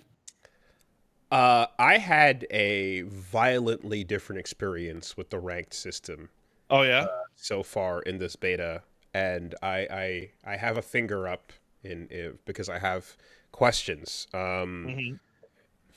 I don't think that it's currently accurate. Uh-huh. Um, we'll have to see what happens when the floodgates fully open, although they were pretty open this time around. Mm-hmm. I did my placements. I, went through like fairly simply. I Mm-hmm. got dropped in diamond, and Ooh. I know what diamond play used to mean in Street Fighter 5. I'm not a diamond player. Ooh. Oh, So I'm like, time to die. hmm. And no, actually, I was taking out platinum players fairly decently. Oh, well So then maybe it's beta diamond. it's beta diamond. That's what I'm getting at. It's not real diamond. And it's beta platinum. And so I think everything scrolling down is the beta version of those rankings. You, It you didn't know what feel I right. liked? What I really liked about the ranking system is that when you go to hit ranked match, they're like, listen, how good are you for real? Self-diagnose your skill level. Are you a Hmm. total novice? Are you beginner? Are you intermediate? Are you advanced? Are you pro? And That's we're gonna throw you in your placements based off of that. Yeah. That is fantastic for DNF also asks you the same thing. I don't know what the first game was to ask you that. But DNF was the first time I can recall seeing it. And I think that's great because it's just like be honest. Are you someone who thinks you're the best? All right, we'll prove it. You know. Okay, we're gonna place you in a placement matches with diamond and above. Oh, are Hmm. you gonna get Now, blown the shit out?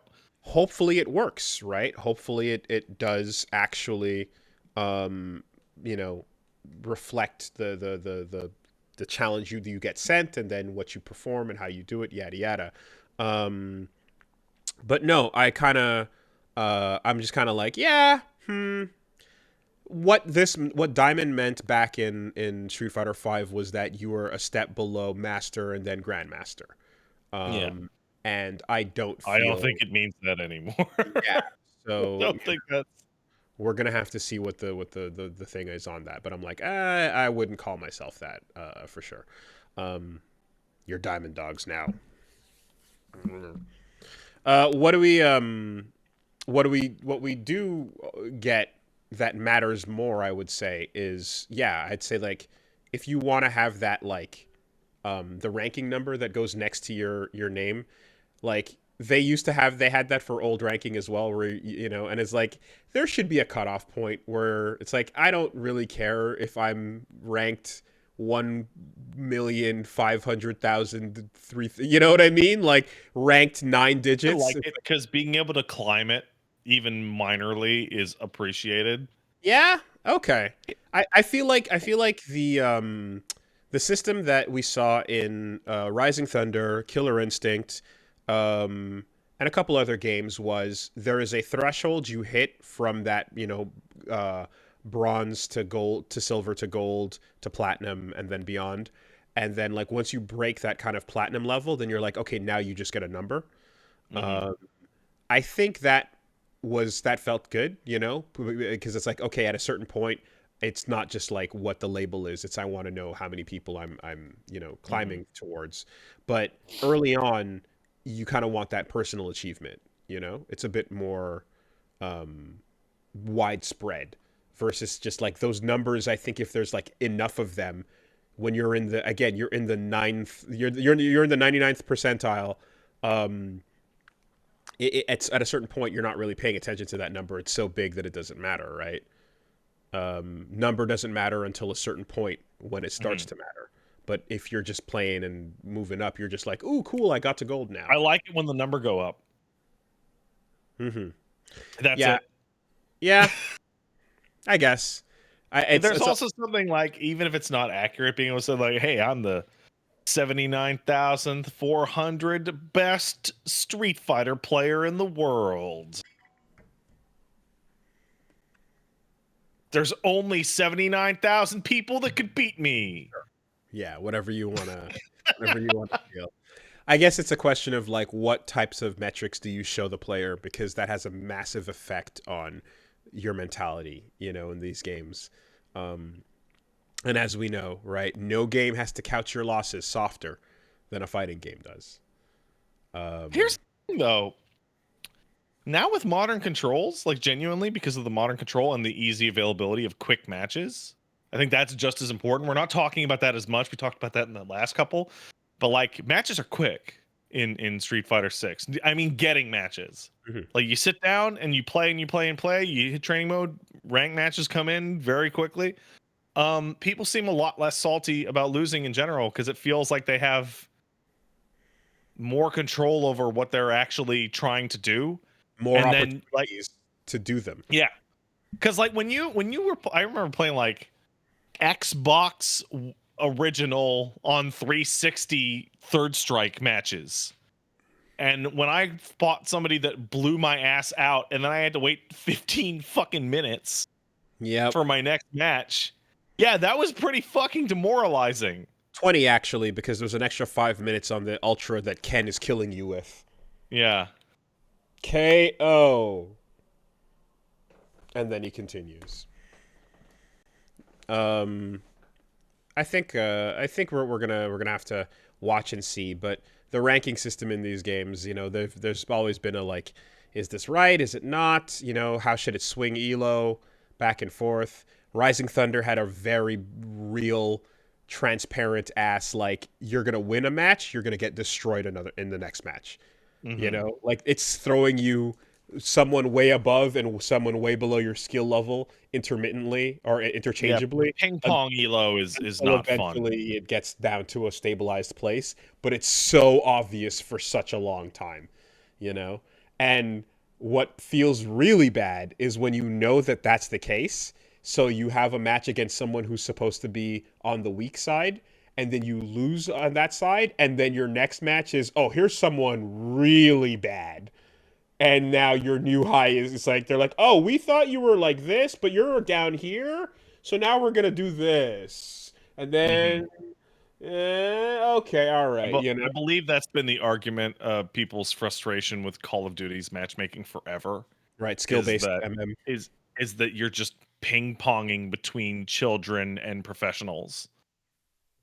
Yeah, And that's your win rate's 50%, right? So hey, that's what we're all trying to. It's like the best example of like fairness. Fairness is the goal. Always fairness. 50%. 5-5 utopia. It's like, no, that's not. It's a myopic view of win loss. the goal is to have close matches, not to have blowouts every time, one way or the other, right? Yeah. So yeah, we'll see where that lands, but those things are notable. Anyway, so this week I'm gonna continue with Mass Effect. Gonna continue with FF9. Um, I think we're gonna try to schedule a slop stream, so keep your eyes peeled on my Twitter for the submissions. And yeah, go check it out. Wooly versus on Twitch, Wooly versus on YouTube. And also, we just dropped a retro best of, if you want a way back journey, the best of JoJo's Bizarre Adventure, the seventh stand user. Thanks to Civ for that compilation that you can go see that we did with like that I did like years ago with Volta from way back when. It was Mhm. it's just one of those things where it's like, oh yeah, that never got a best of, so let's do it. This is from before a lot of you, a bunch of people now were watching even, so I'm like, I don't know how weird or awkward things commentary wise sounded. I definitely feel like I've gotten better since that time, but I did also notice that at the end of that, Civ throws a to be continued on in the JoJo style. It is not to be continued. I should throw Oh out. no. Just the game is just, it makes it very difficult to play. You'll find you can watch it and see yourself like how annoying it gets over time, and it's unfortunate because like their hearts were in the right place and the spirit is very very like full of love for JoJo, but the problem is that it was filled with even more love for Dragon Quest. And they couldn't put that part down. They wanted to make a Dragon Quest game with a little bit of JoJo in it, and I feel like they got exactly what they were aiming for, for better and worse. Yeah, so that's what we're up to. Before I move off of Street Fighter 6, I just want to say one last thing. It was really heartwarming that in almost, I think actually every single Jamie mirror that I played over the entire weekend, both Jamies would just drink to four before starting every round. Oh my god, that's hilarious! You get just backing off and getting loaded up. That's Yeah, funny. That's super it's funny. just like we both want to do it. Sure, let's just like it. Awesome, it's great. I definitely was taking notes for anti-drinking tech because I fought some strong Jamies. There's some Montreal Jamies that are trying to learn, and it's It like, it it reminds me a lot of something very classic and very stupid, which is starting a match in Third Strike and having Urian just stand there and do that fucking medium punch, and Chun Li just fucking stand there and do that goddamn hard kick or low medium kick until you get your bar. there's backing up and getting your buttons, absolutely, getting your bar out, and then there's backing up and taunting because in Third Strike it has effects on your character. Yeah.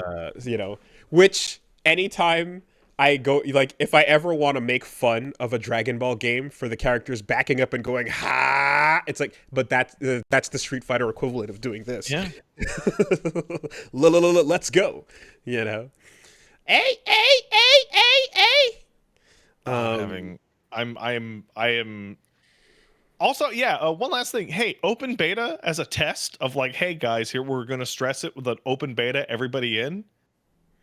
Shit was completely fine. Mm-hmm. Mm-hmm. I encountered no problems. At one point, it went down for maintenance. I'm like, oh no. And it's like, yeah, no, we're fixing the tournaments. There was a slight issue with the way tournaments work. And then it came back up in an hour and it was fine. Yeah, if you saw anybody with devil wings on their character, that's how they got them, by winning a tournament. Oh, yeah?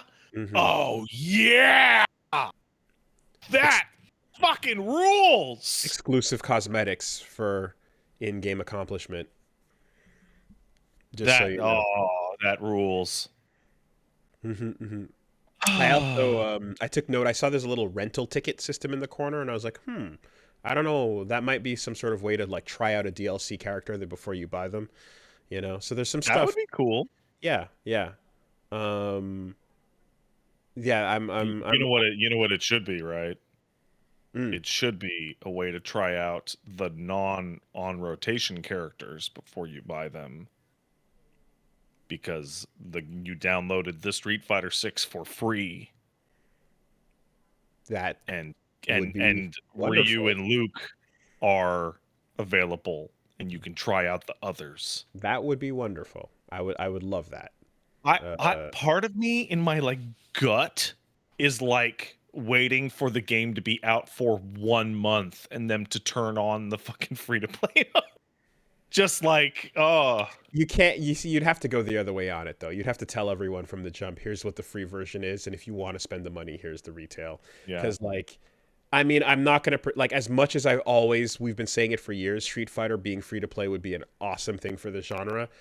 This game is a fucking fantastic package. It is It's so good, and like I can't pretend that it's not worthy of purchasing at the Oh, price. You absolutely. know, It is the most fun I have had in a fighting game since fucking uh chilling at your place and playing Third Strike till like 5 in the morning till the bus showed up. it's amazing. Like 10 years ago, 15 years ago. All they had to do was unshackle the team, you know, and let the good ideas fly.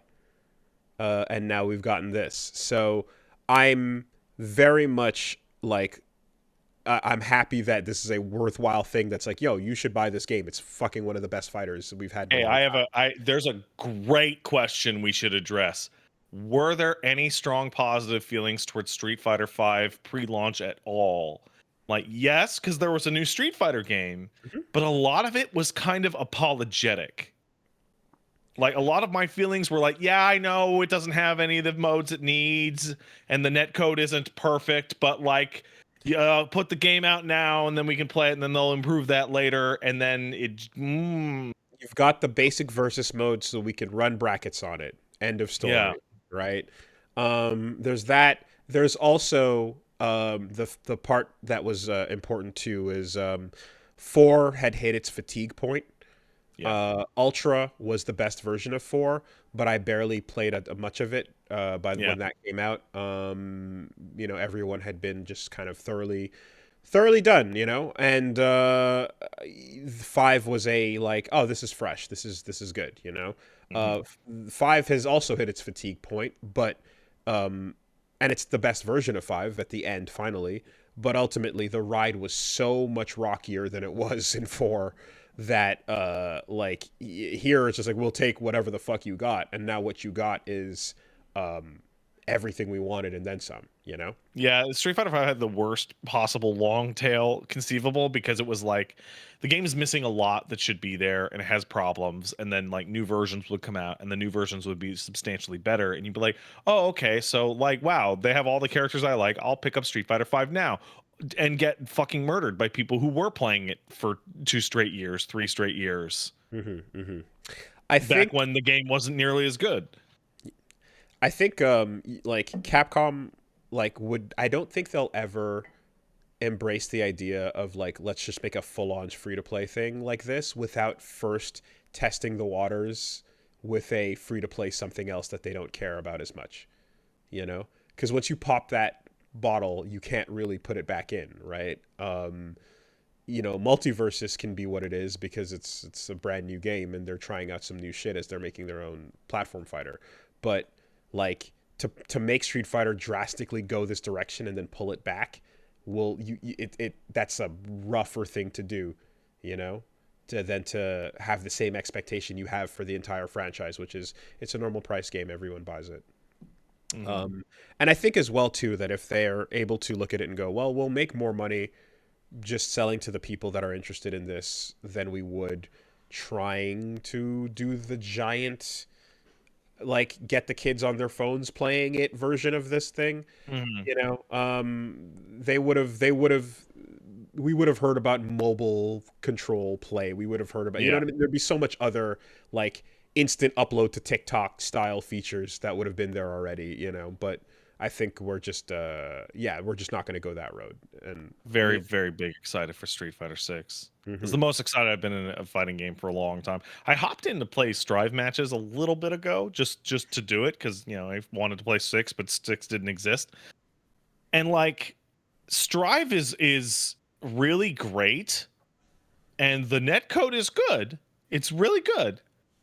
Getting into matches in that game after playing a lot of Street Fighter 6 is agony. It's fucking crazy how long it takes to get into a match. So one made worse if you happen to ever look at anyone's R code, but two made worse because hackers were hacking and creating a worst online environment for a long time there, and there was a period where um, playing Strive online was like it got worse than it was initially because of some people were fucking Oh, goody. deliberately griefing it. Yeah, I'm just looking. Some dust particles are coming in hard on the fucking camera. Let me see if I can fix that.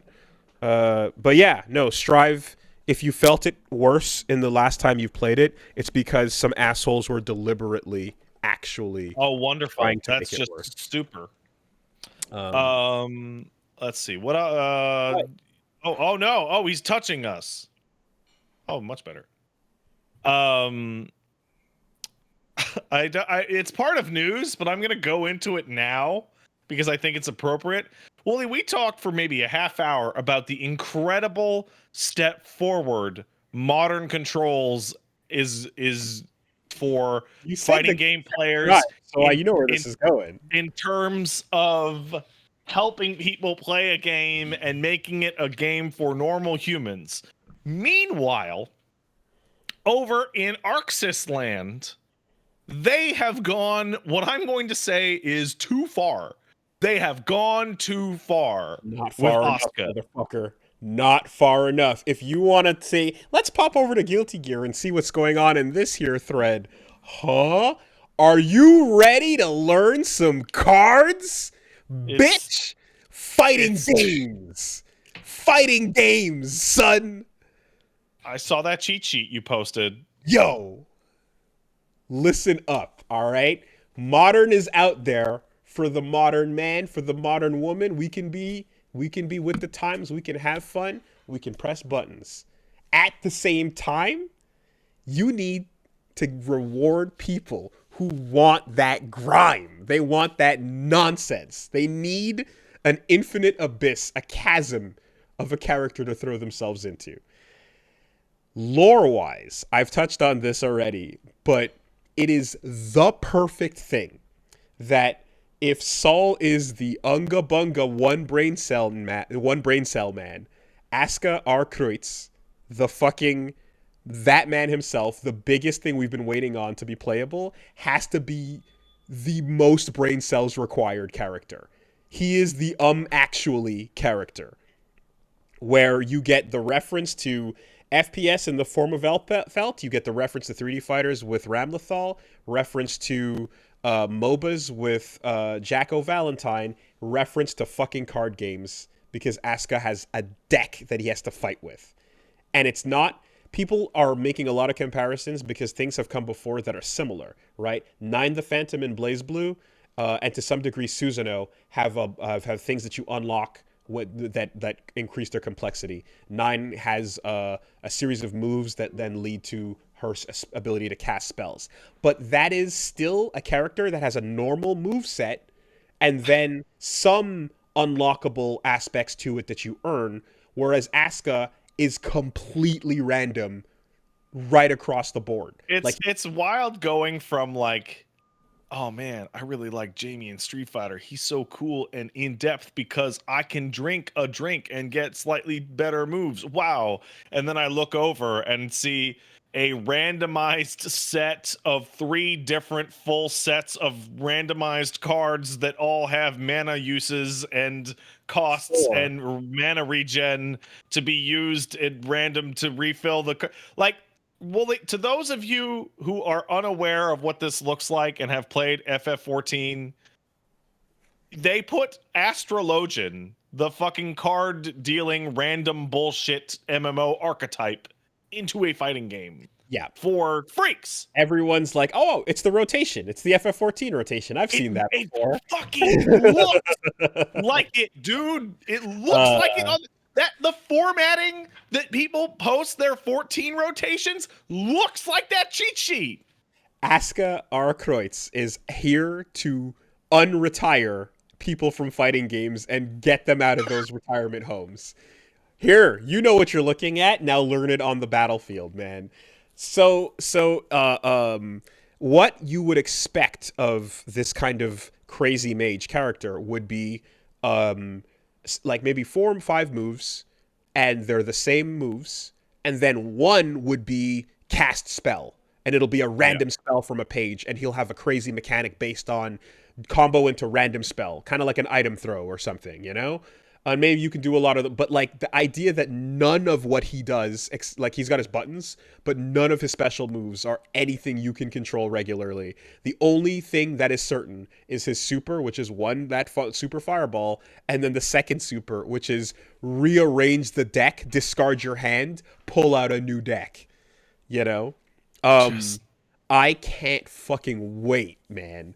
The level of knowledge, the level of like practice and memorization that will go into how to on the fly do a combo to based on not knowing what comes next. You know, recognizing the icon, knowing how much you've spent, knowing how much you have left, choosing when to switch to the third or fourth or second deck. Unbelievable. Unbelievable. alternatively, how can you defend yourself if I don't know what move I'm using? Perfection. None of us knows what's coming next. Good luck, I've right? turned this fighting game match into bumper cars in which no one is steering. Yep. I know Go. I know you hate it when this word comes up, but he's flipping through the backyard. He's flipping Yeah, through this home. I saw it. I seen And it. I and saw the backyard. he is hitting you with information density spells. And they're doing all kinds of things. It seems as if like a lot of them are really just like this projectile is going to come at you in some bullshit ass way, right? Yeah. Um, Like it might a lot of them were cubes that were coming in from various angles. the cube, yes, and whatever that angle is, he can change it by putting a staff down that it'll curve around. Um, I love it. I love that he has to be the biggest brained character about everything because that's exactly faithful to what he is lore wise, you know. And yeah, I'm looking at it like, well, if you're playing Strive, you're probably gonna want to know at least what some of those icons are to not die. So you can just be like yeah, I saw someone say, if I play Potemkin, I just want to know if any of those icons makes him jump, and that's the one I'll memorize. Yeah. You know, it's Yeah. like fine, but you're gonna need to know what some of them do.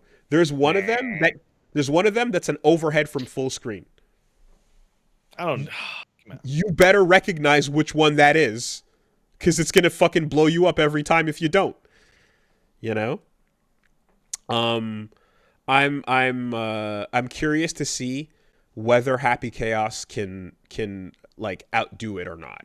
You know, because you can actually hit the projectiles in a lot of cases.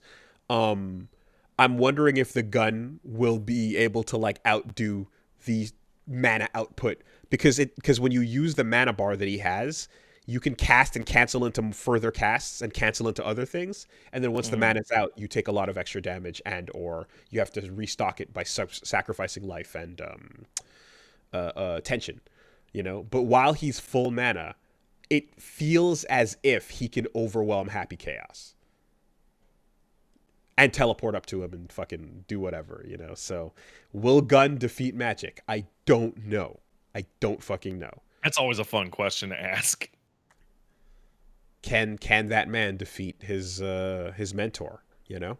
Mm-hmm. Yeah. No. I'm happy as well because old head Guilty Gear fans have been very vocal about how the franchise, as it's gone on, has become more and more dumbed down because there used to be and there always was like a really high level of matchup knowledge, execution, and technicality required to like play Guilty Gear at the highest levels. Accent Core is fucking insanity compared to Exerd. When Exerd released, there was a movement of people that were like, "This is dumbed down, fuck this," and then Strive is dumbed down compared to Exerd, so it's double further removed from Accent Core, right? Here is a character within this dumbed down version of the game, so to speak, that requires all of it. Mm-hmm. Here you go, right? Let's see what you do with it. Are you gonna, you know, will you die like a No, I dog? don't wanna. No, I'm not gonna. No, I'm never gonna pick that character. Will you perish? No, in fact, what I'm gonna do is I'm gonna fucking make sure to buy those characters separately and not get the battle pass, so the people come over to my house, Asuka's just not on the fucking Not roster at all. available. You will never. The ultimate Yeah, dodge. no, it's weird. I never got that character. I don't think he came out in this region. Weird. Yeah, It's, strange. Also, just design wise, a couple of fucking awesome things happening. One, we traded off the cat ears for the eye flower. We've talked about that before. Thank God. Oh my God. This character I'm never gonna play, and let's be honest, I'm probably never gonna fight either. Still, from a distance, I'm like, dear God, get that cat shit off his fucking head. God, Lord. He's important. He's Soul's rival. Make him cool, please. Make him the coolest of the nerds. Two, he's got the cloak that he's been wearing for the whole franchise with his face covered and shit, but now it's open and you can see that within it is the fucking universe. Yeah, You of know? course. Yeah, the universe. And Yes. like he's got the absolute drip going on. And three, motherfucker's got the J's. He's got the J1s. He's rocking them. And he's a mage with the spell book. I've talked about the modern mage, you know, that I like the aesthetic of, but the fucker's wearing Jordans, man. So it's Guilty Gear to the end, you know? No matter how fantasy bullshit. I have learned every spell that exists on this earth in order to keep you from getting in and stomping on my shoes. I have seen every possible reality. I've seen every possible creation. I've looked into the backyard, and the absolute peak of kicks is Jordan's. There has never been a better shoe in any reality anywhere. Oh man, so good. So fucking good. Don't you dare. Don't you dare step on him. Can't wait for, as Solid has put it, all the spells to be flying across the screen, and Saul is just like, I don't know, man. Heavy mob cemetery. Let's go. Heavy slash. Heavy slash. I'm gonna heavy slash. One last thing before we leave Street Fighter, which is I had a moment. As I said, I'm checking out the Street Fighter Reddit for people's clips matches.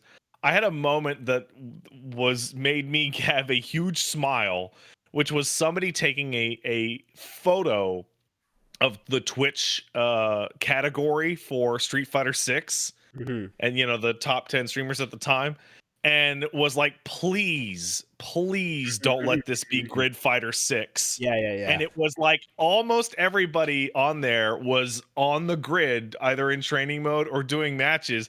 And then I was like, wait, that's me. I'm one of the only people on that list. That's having matches off the grid. The training mode is gonna be there, you know, for sure.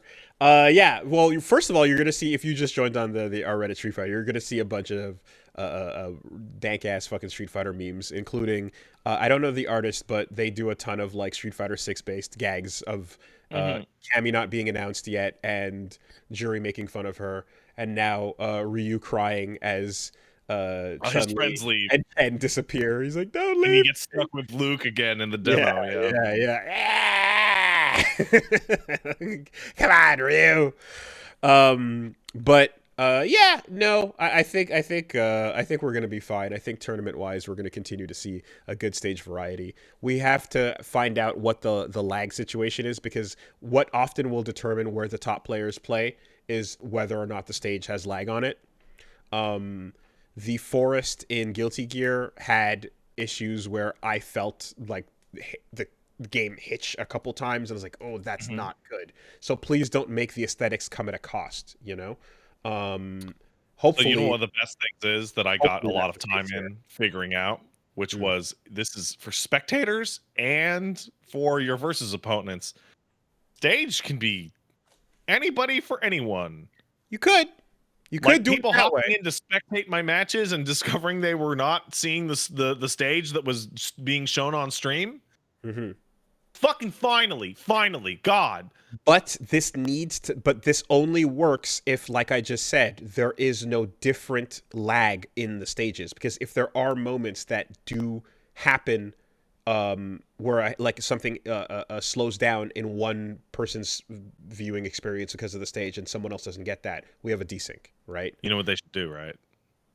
They should look at all the the stages and be like, oh, the Chinatown stage has two ms of lag, and then they need to go and add that to the grid Ah, there we go. Yeah, yeah, yeah. artificially. There we go. There we go. Add, yes, Keep it even. keep it Keep it even. fair. The slowest stage is the baseline for all stages. This is correct. Yes. Yeah.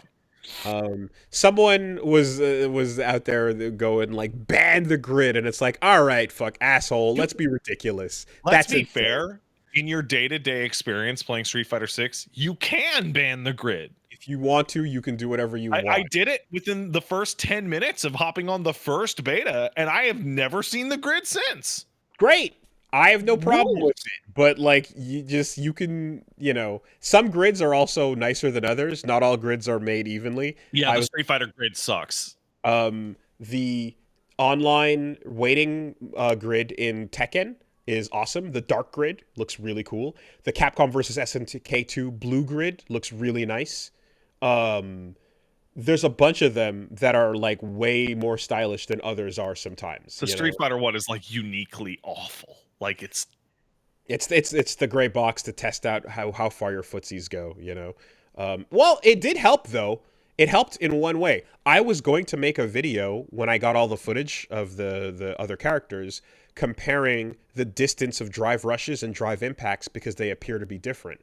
But yeah, thanks to the lines on the grid floor, I saw that they were actually universal. That's just the character they size are. that makes it feel different. Yes. Zangief, They feel very different in size. I was going to make that video. Zangief looks like he only travels a little distance, but they all start further back and land on the red line. And it's the animation that gives you that illusion, but they're traveling the same distance. That's fascinating. And that's where you need the grid to get that piece of information. You know, Bro, I want to play Street Fighter 6 so fucking bad.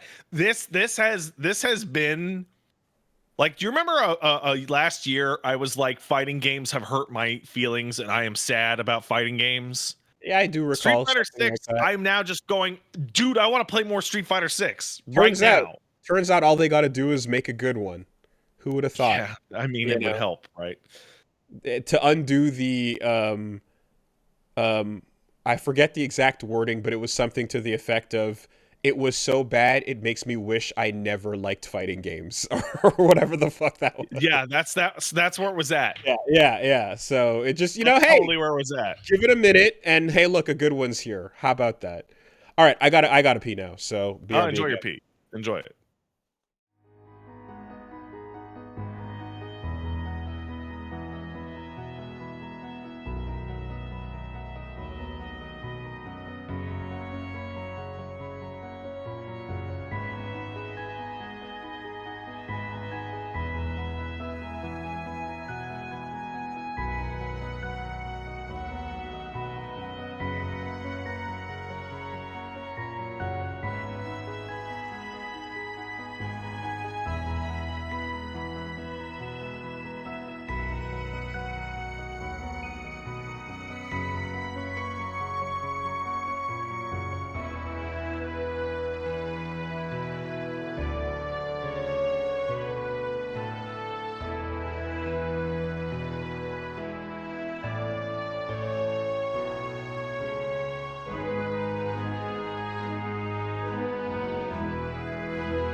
Cool. Okay, so anything else of note this week? Yeah, fucking Zelda is like maybe the biggest game I've ever played in my life. Uh, this is after playing God of War Ragnarok. This is after playing Elden Ring. Jesus. Okay. Um, Wow. That's even it is also crazier to the hear. massive biggest brain game I've ever played. Like I'm sitting here going, "Cool, I made like a little hover bike with some fans. Yay, Link can now travel." Meanwhile, I'm seeing people post videos of, "Here is my air to ground bomber that auto targets Koroks from space and then shoots out a transformer ground robot to mop them up with flamethrowers." And like, "What game are you playing?" Now here's the I'm yeah. not playing that game. I'm playing the Zelda game with the little fan jet bike. So that is optional complexity. So it is not overwhelmingly uh, No, so the biggest. no, and so do you remember? That is optional complexity. You don't have to do that. That's ridiculous.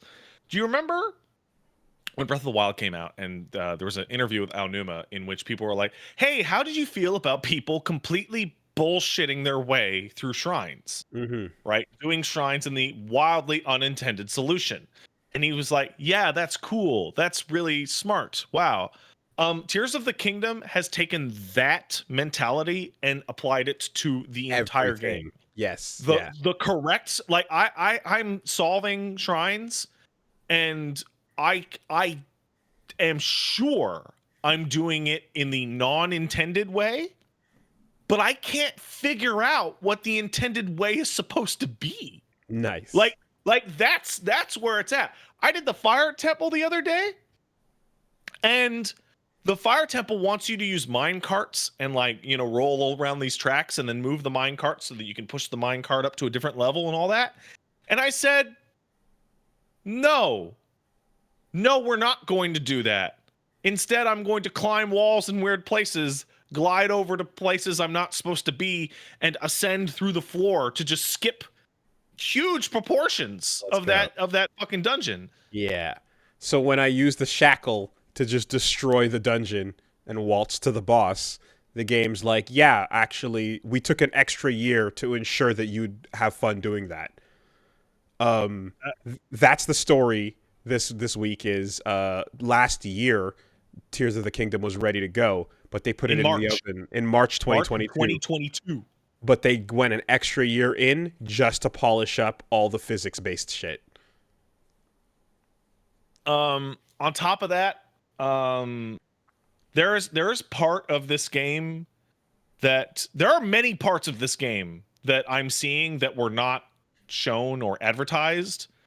Um, in particular, the great sages. So, Wooly, you played Breath of the Wild. When you got the sages' powers, you get like an air, get an air jump, or you Yeah, I get get like the, yeah. a heal. So you do the temples, you get those kinds of powers again, but You instead listed of the a four air, stands that you get to pick from. Yeah, what's that? you listed the four stands that Link has now: the fusion, the super jump, and Yeah. so on.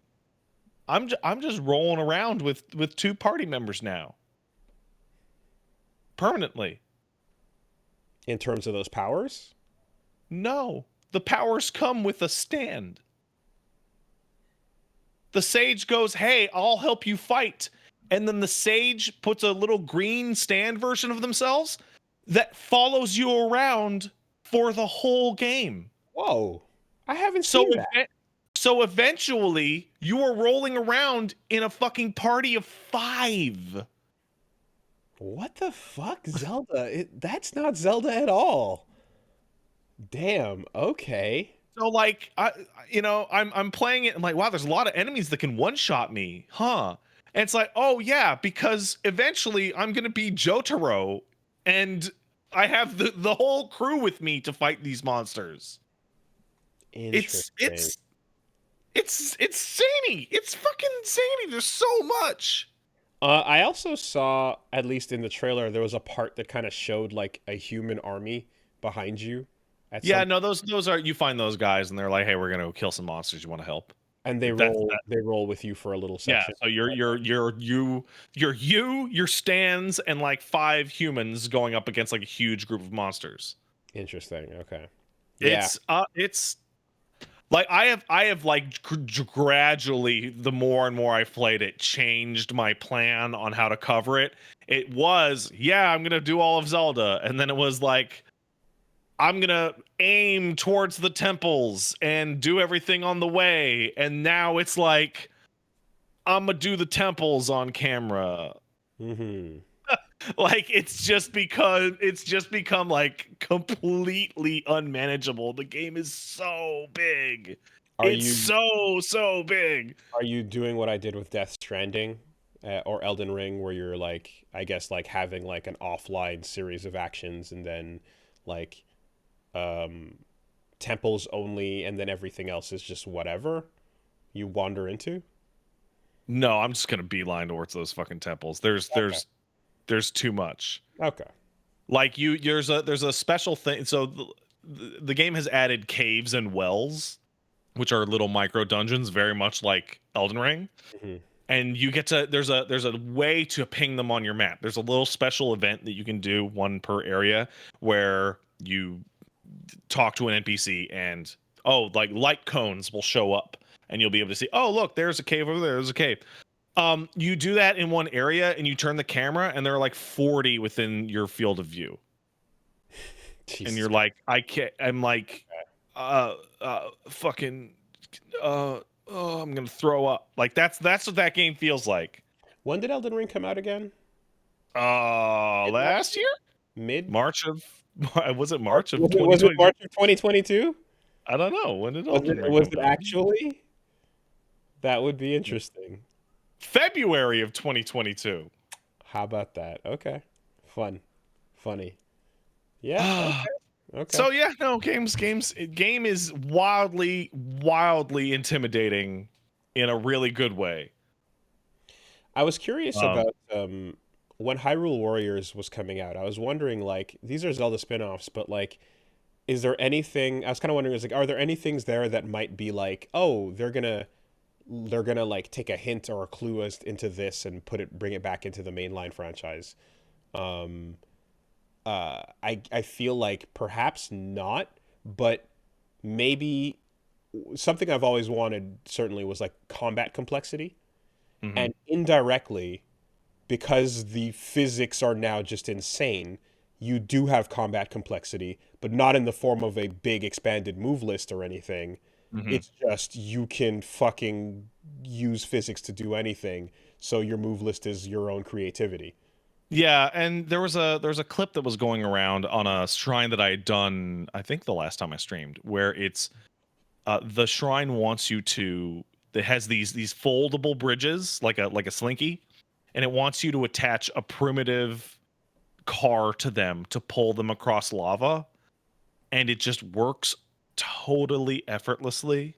It acts exactly as you would expect as it unfolds and bumps and tightens itself, and how it stops wobbling just so much once it gets to the edge, and it's just so simple and effective, and it works. And like, I didn't even fully appreciate it, how good that was at the time. It's like a game made out of self-controlled physics interactions on the level of characters sleeping under the covers. Okay. Just The breadth. over and over and over. I think this should work. The physics of the game says it should work.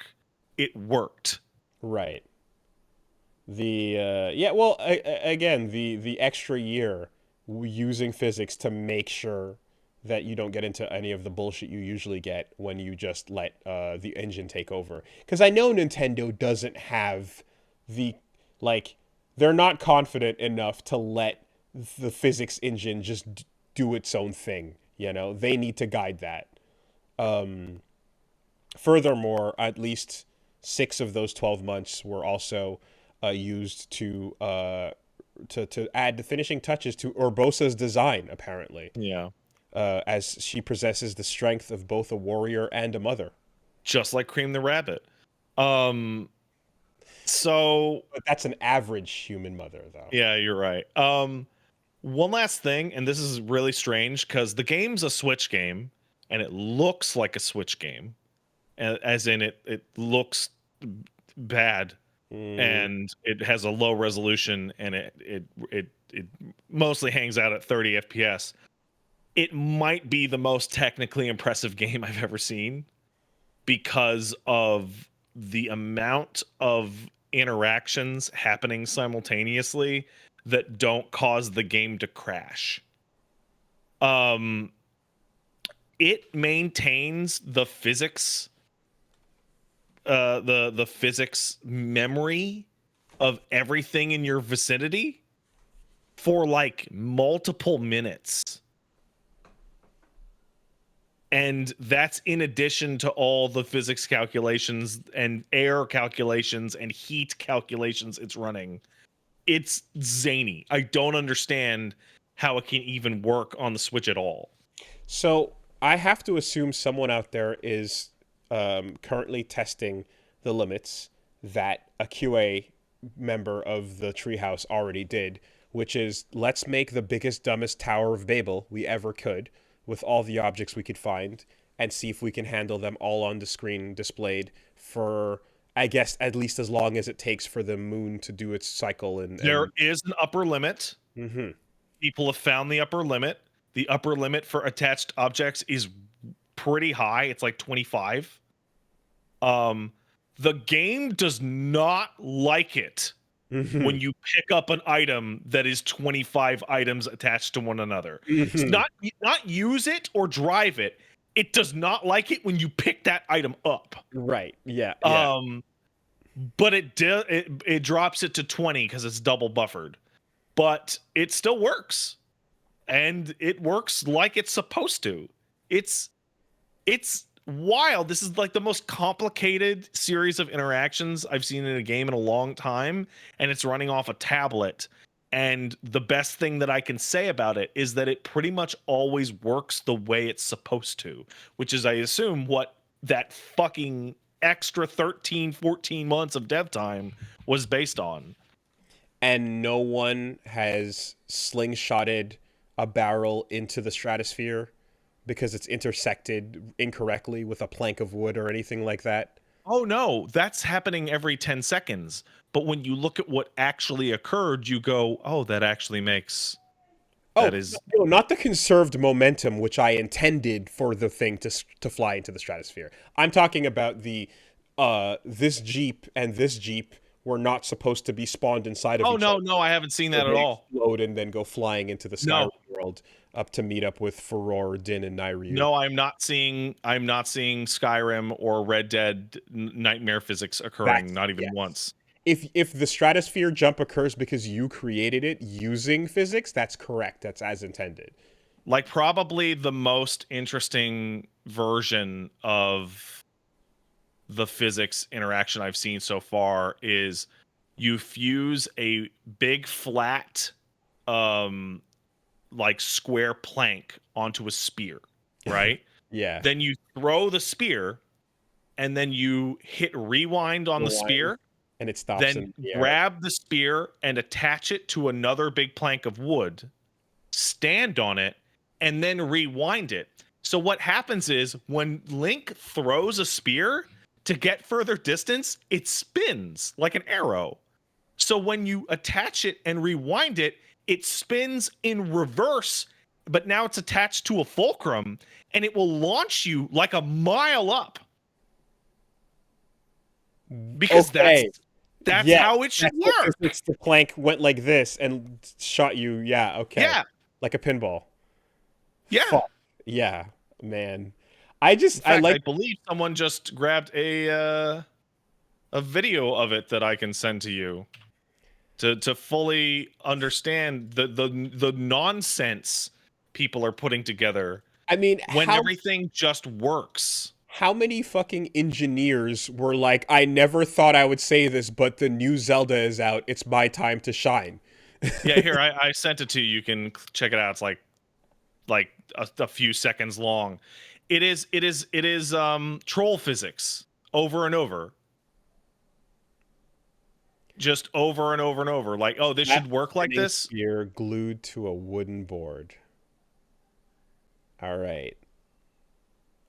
Pause it in midair. Yeah. Rewind, and we have liftoff. Yeah. Because and you've conserved its angular momentum in reverse. and because the game features free falling, you are just going right into the skydiving pose, and now you Yeah. pull out your kite, and then you can surf back down. Yeah. It's absurd. You can do all Perfectly sorts of intended. zany shit. Perfectly intended. There is no limit to the amount of complex interactions you can design, to the point where I'm like, I don't know what the fuck they're gonna do with Zelda after this. I Because mean, this seems like a toy they can't take back away from you. so the tragedy is almost that because of the era we live in, like there is more game here than by the time the next one comes out, they'll probably still be like going through the depths, you know? Like it's one of these things of like what you're kind of describing with the scale of this will probably last well into whatever 5 years or so of people figuring out bullshit and nonsense while we wait for another thing. Um, huh. I guess. Yeah, I guess I'm just like I'm curious if they could do something where it's like because they added DLC last time, where it's like here's the motorcycle, yada yada. Could they add a DLC thing where it's like we've added one more power now, I and now the interactions with everything just get fucking multiplied again. I really don't know, because like there's already a pseudo infinite amount of interactions that occur based on things that you would expect.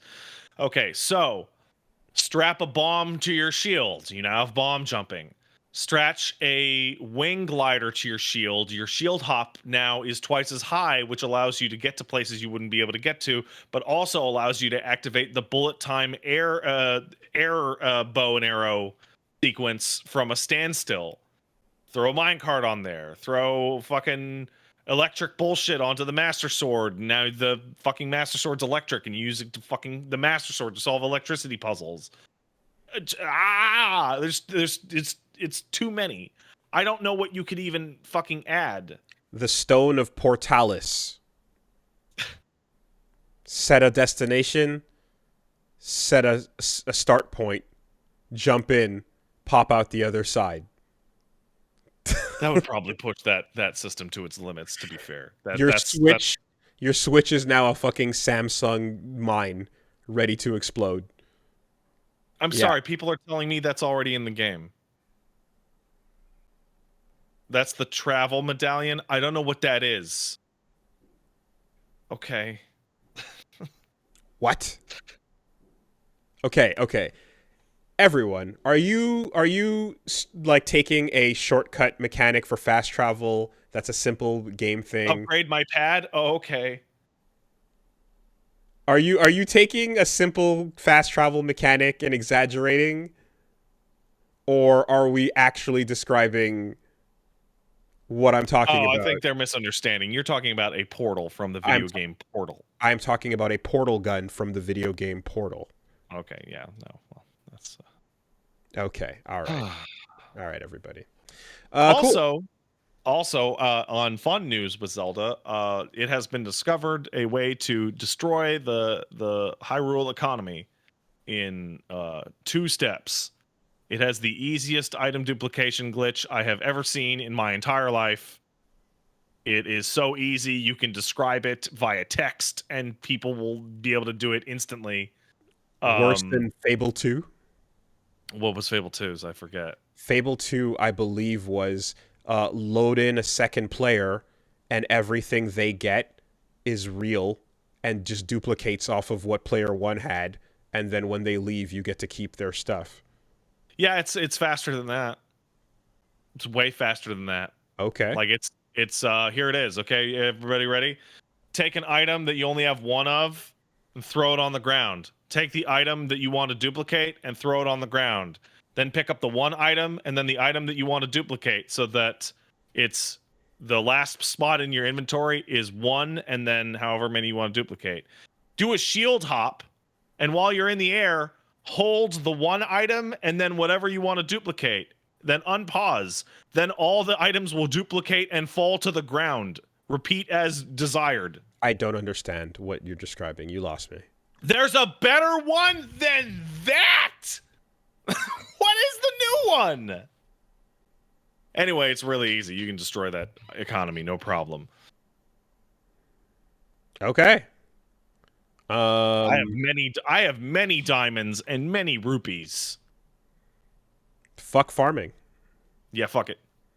Game's too big to farm. I don't care. So you have to hop and then it'll... Okay, all right. Yeah. Cool. That Zelda's pretty good. All right. So, if you want to see me stream video games or whatever, go down to twitch.tv/PatStaresAt this week. This week is going to be the Sony conference that probably has Snake Eater at it. It's going to have Honkai Star Rail finishing up on Space China. When is that? That's Wednesday at like... Wednesday, yeah.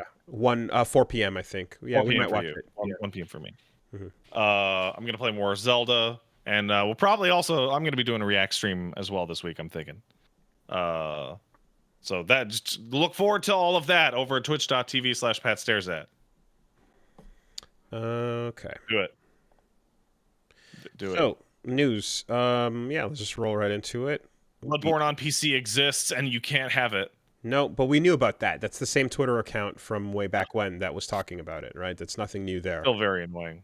That ain't new. We touched on, there's a PlayStation Showcase coming on Thursday. Going to be new first and third party stuff. So we shall see.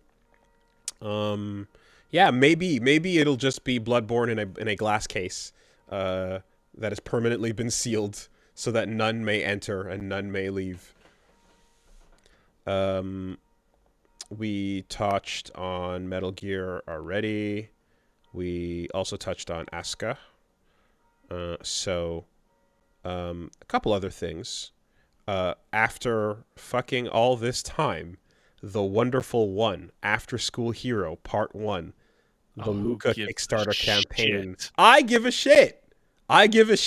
You're a liar. It's finally out. Luka's mission is finally here. They delivered on their stretch goals. The Wonderful 101 side-scroller, I believe it's free, is finally actually out. And yes, I hear it's a pretty fun game too, which is exciting because I like that and Cereza and the Forest or the Lost Demon or whatever. I mean, I like that I'm hearing good things about that. That's like, okay, all right, guys, do good things, make fun games. I like that. Wonderful 101 is absolutely something that I have to say, even though they took a while getting to that stretch goal, and it's like comedic how fucking it's finally dropping in this way. I never thought I would hear about Wonderful 101 ever again. I thought that was a Wii U game tablet fucking thing that was like, that is made for that console. We will never ever hear from it. And the fact that they even went through this thing and it's on Switch and we got to go through it, and then now there's this. I'm like, hey, that's cool. Great. Well, Wooly, great. Congratulations. You may now have that feeling. Now you will never hear about Wonderful 101 ever again. As of today. They delivered. It might be a fucking here. All right? We did it. Shut up now. Don't say we don't deliver. We delivered. One of those videos was like walking up to a programmer who was working on it and just kind of like sneaking footage from behind him as he's like, oh yeah, we're tightening up the graphics on level 3. But whatever. If it's here and you can jump in and do Luka shit and call in some of the wonderful ones and people are having fun with it and it's a good game, then yeah, great. I really have to say, this is my only comment to be on this topic.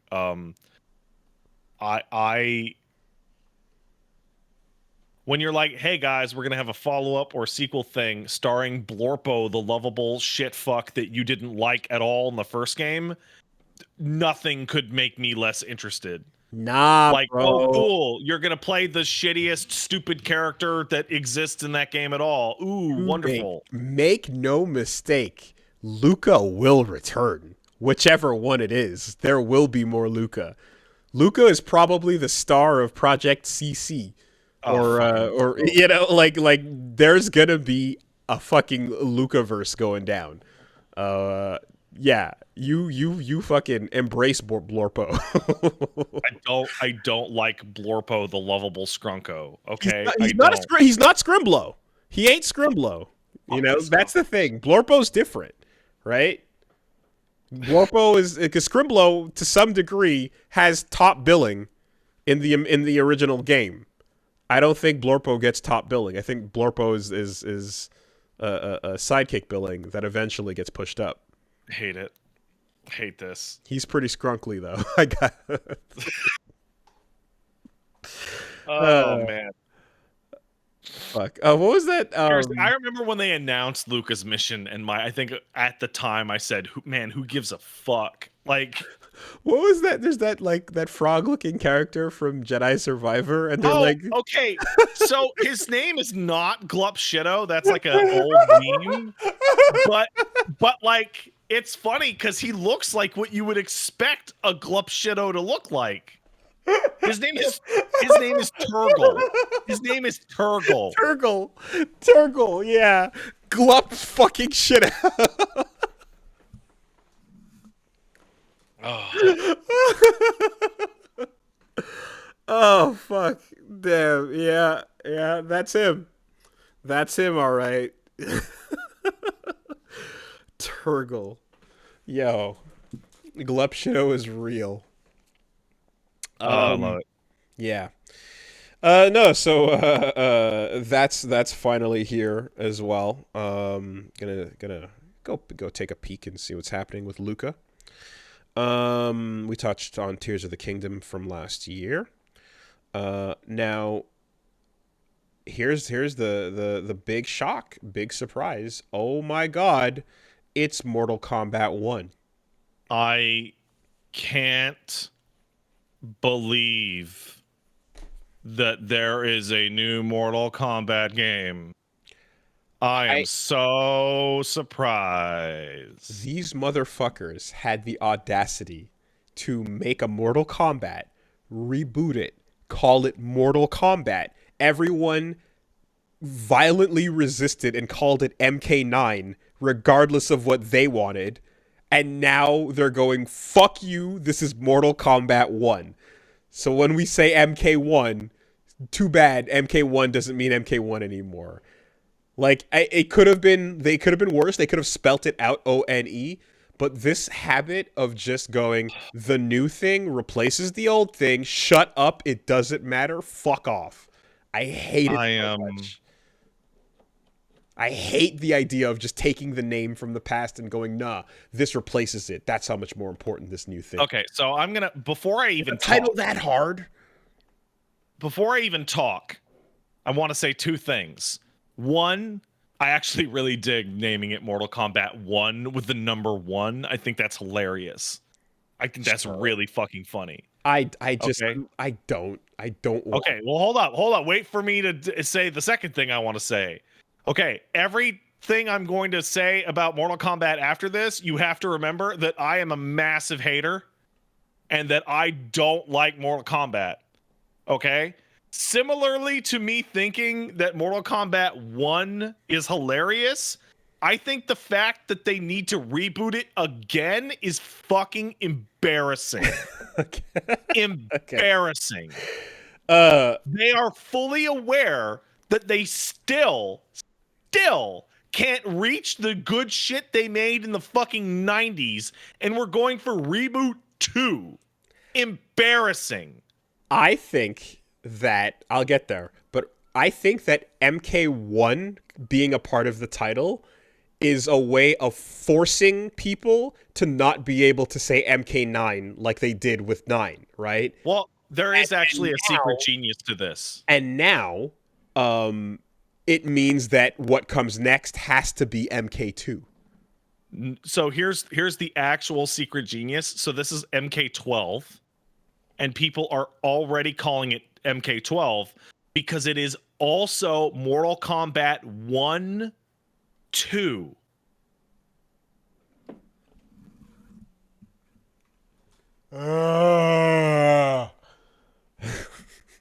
Well, if they're doing that, then the marketing's gonna have to catch up to these theories, then, won't it? Yeah, it won't. The marketing is It going to won't. have to. The press release that they just blasted into the air that got millions of people to tune in because that's how Mortal Kombat works and is actually popular, and like people will go, oh, I'm going to check out the new MK. That is going to have to change all its marketing when they add the little fucking cute whatever bullshit. Yes, Sandy, absolutely.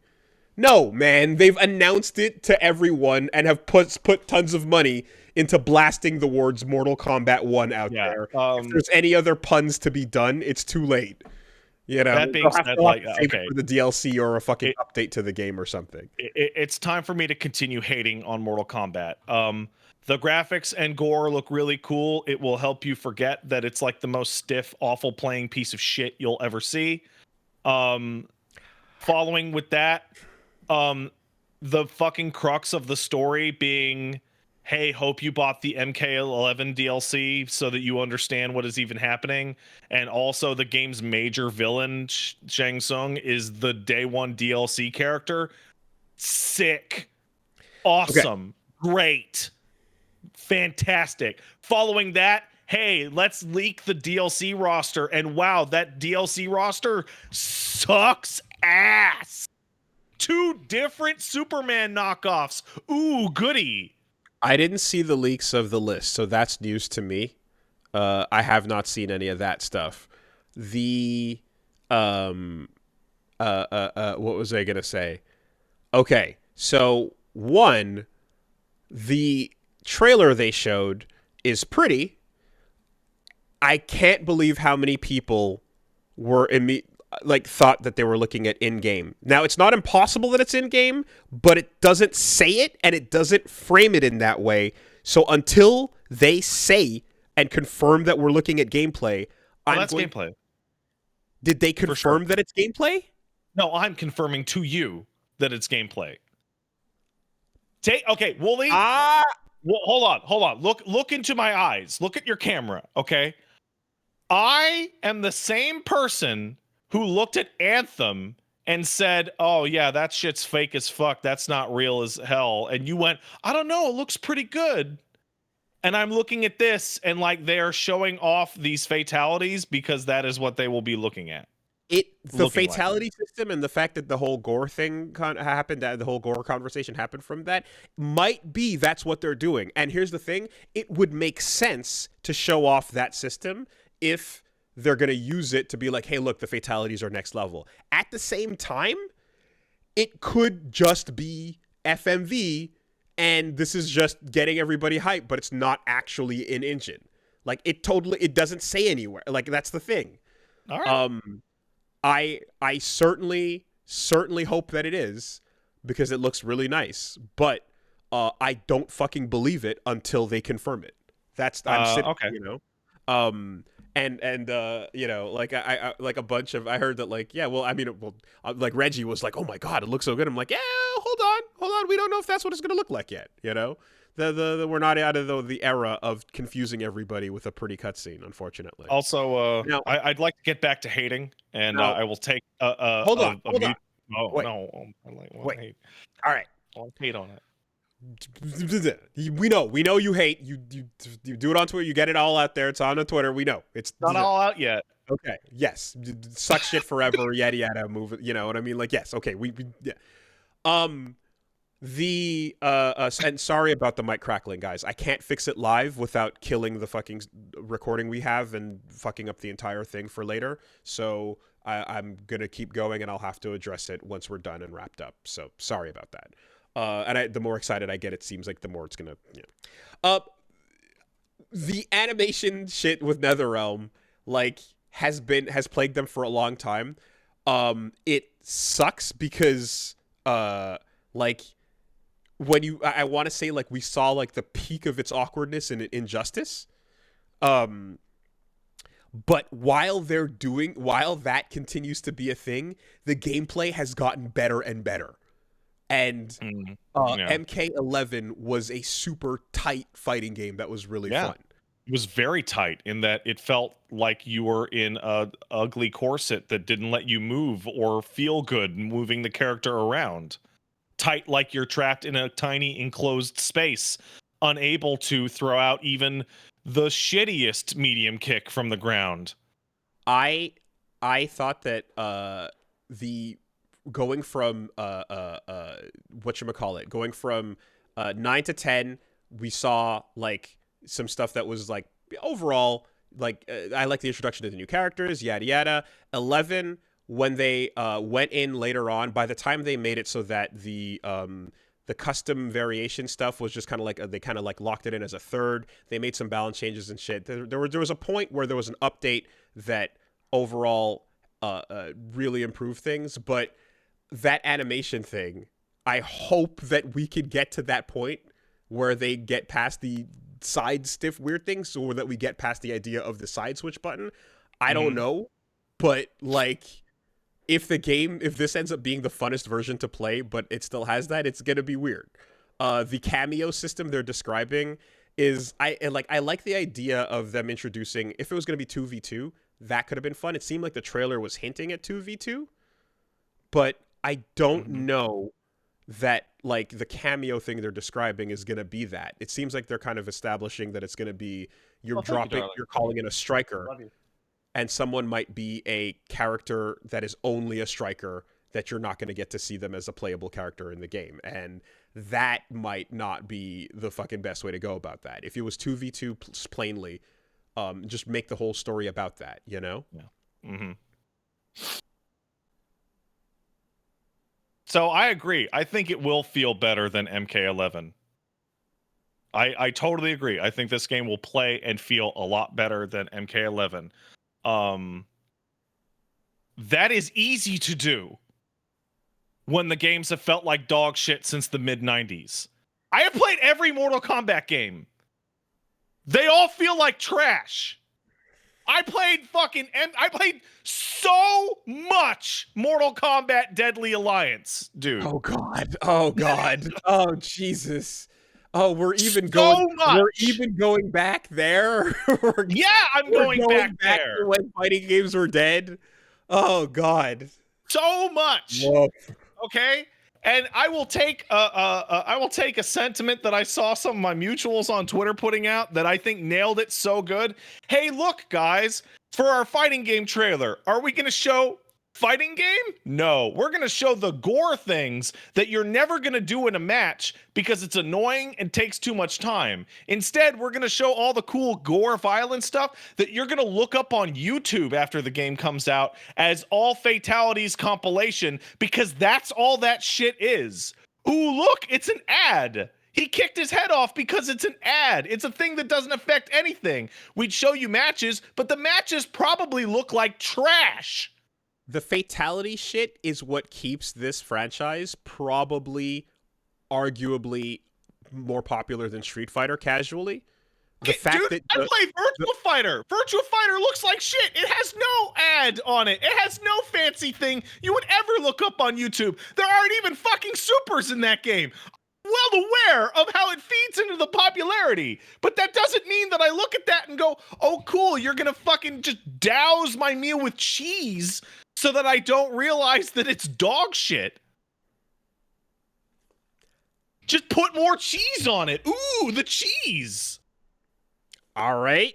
I mean, when it comes to what feels like shit, I suppose, and what looks like shit when it's animated, and then what plays like shit in terms of characters and moves and so on, I feel like there's walls between those things.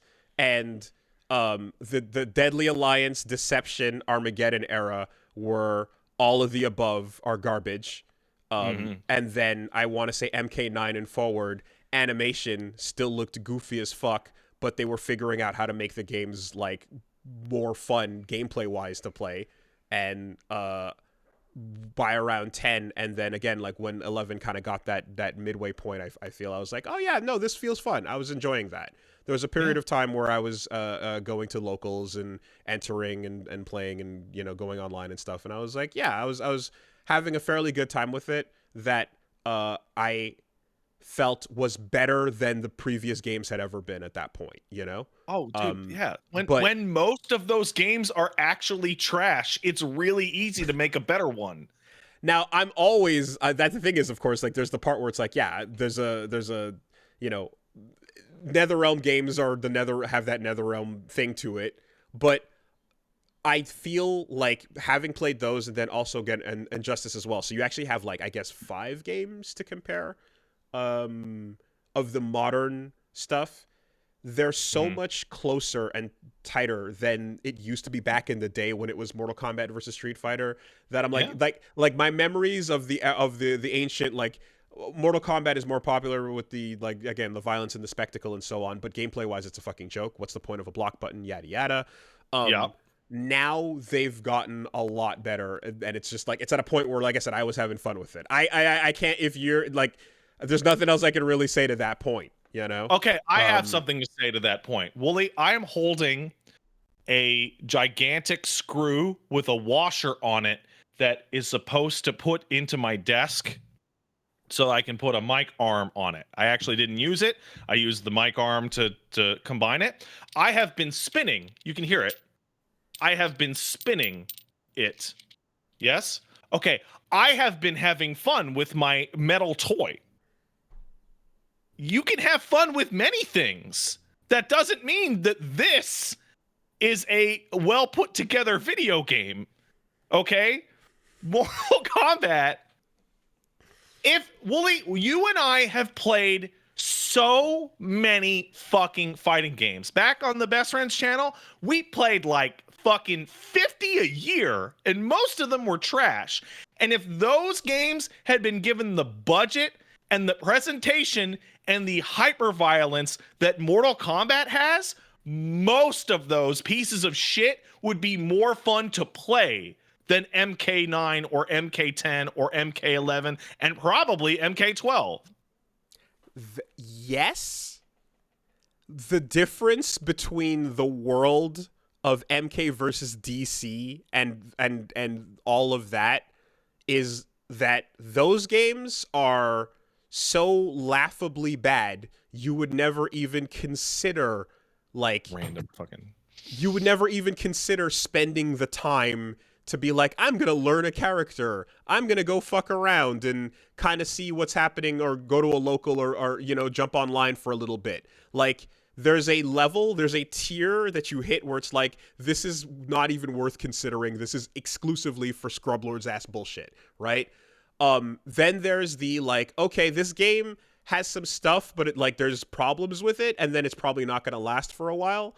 I want to say the new Melty Blood kind of hit that, like, you can learn a couple things, but ultimately the shield system creates some problems that are gonna kind of make this get more boring as you get towards higher level play and start seeing higher level play and stuff. I feel as if basically they got pushed over that bar for my level of interest when with the modern NetherRealm games. Mm-hmm. That I was like, okay, I'm willing to spend some time with it, that I wasn't willing to spend before, based on those improvements and how these are, I guess, compared to what else is going on in the genre. But at the end of the day, man, I don't want to. If you fucking hate it, it's all yeah, that's fine. I don't know what else to I'm say except scrolling through I'm the like, okay. Fisticuffs playlist at random.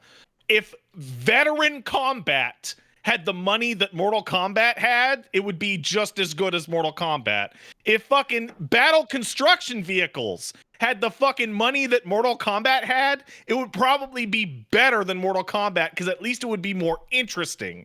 If you went and fucking played fucking Biofreaks. Biofreaks is more interesting than fucking Mortal Kombat. And it already has the violence, it just doesn't have the money. That new crab battle game. That game looks awesome. Oh, it doesn't have crab fatalities in it? Oh. Like, it's the most jangling your fucking keys in front of a bunch of 10-year-olds, thus why it's popular shit in the world. It shouldn't exist. You're right. Am I this mad it should not because exist. Virtua Fighter is dead? Of course I am! But that doesn't change the fact that it plays like trash! Liu Kang should have unmade the entire IP from existence, and there should be nothing. That would have been so awesome. That's the win. That's how you I actually have to say, when they built up the fact like Liu Kang is going to make a whole new universe. Establish here that this is the weirdest shit ever, because I have never held up a shield to be like, I'm part of the MK army of defense. No, of course not. I mean? I'm talking. Never been this person. That being said, the stuff I've felt like I've had fun with them in recent games in recent years because of the fact that they've gotten a lot better. I don't know what else to tell you with that. A lot of games hit a threshold of like, oh, there's some stuff going on here, but we'll see. And this is kind of like that was enough time, as I also was interested in I don't know, like Soul Calibur, right? Yeah. What's up with Soul Calibur? Did you have fun with Soul Calibur when the new one came out? Yeah.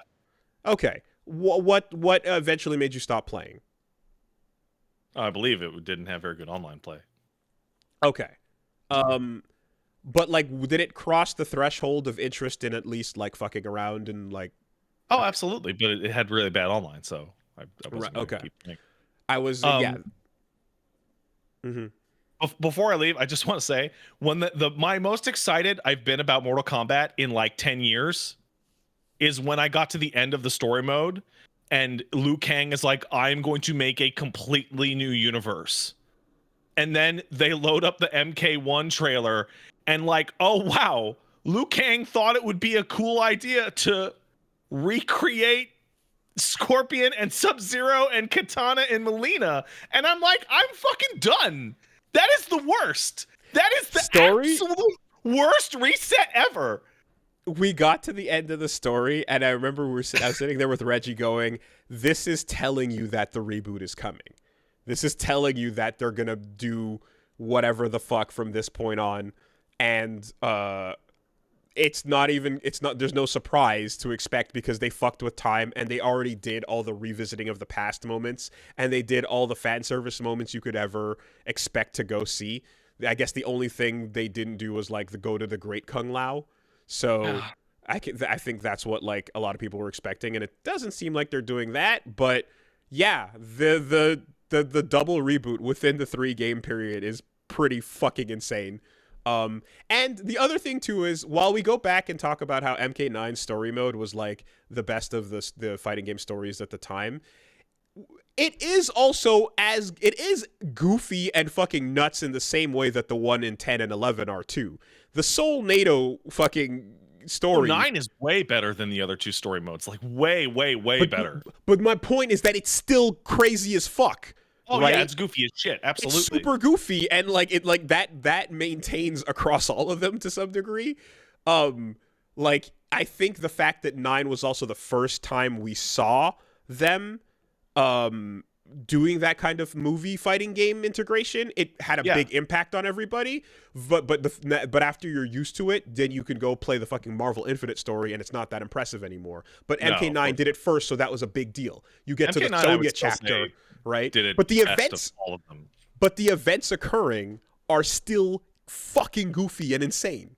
Right, in the same way that the goofy and insane shit in 10 and 11 are also laughable. Like I think the part that stood out to me the most about 9's story by far, like I'm like, yeah, I'm really enjoying it. One is like, wow, dude, you really need to send more than one phrase back in time. You need to have just said something more specific than he must win. Sure. That's not helpful in a tournament setting. And 2, Sindel soloing like the entire cast. What the fuck is that? That's weird. That fucking threw me for a loop. Don't care for it. But like, and so I feel as if like that mixed bag of this is stupid shit, oh, there's some fun stuff in here, has kind of always been my feeling about Mortal Kombat, or the new stuff I'm saying. And the old stuff to some degree, but like minus the fucking Dark Ages. So when we look at like 11 and I'm like, oh man, this story's insane, total fucking jobber, yada yada. you know. But then we're like, oh, but the Combat Kids are fun. Those are some cool characters. I like the The new Combat era. Kids that showed up for one game and then got You fucking know, benched. and then we're like, yeah, and then of the newcomers, you got Kotal, Ferrator, the fucking Cowboy, and you know, Yeah, good old Cowboy. Cowboy lady, Memorable Mortal Kombat character, Cowboy. Cowboy and What a Bug Lady. great character. You can't.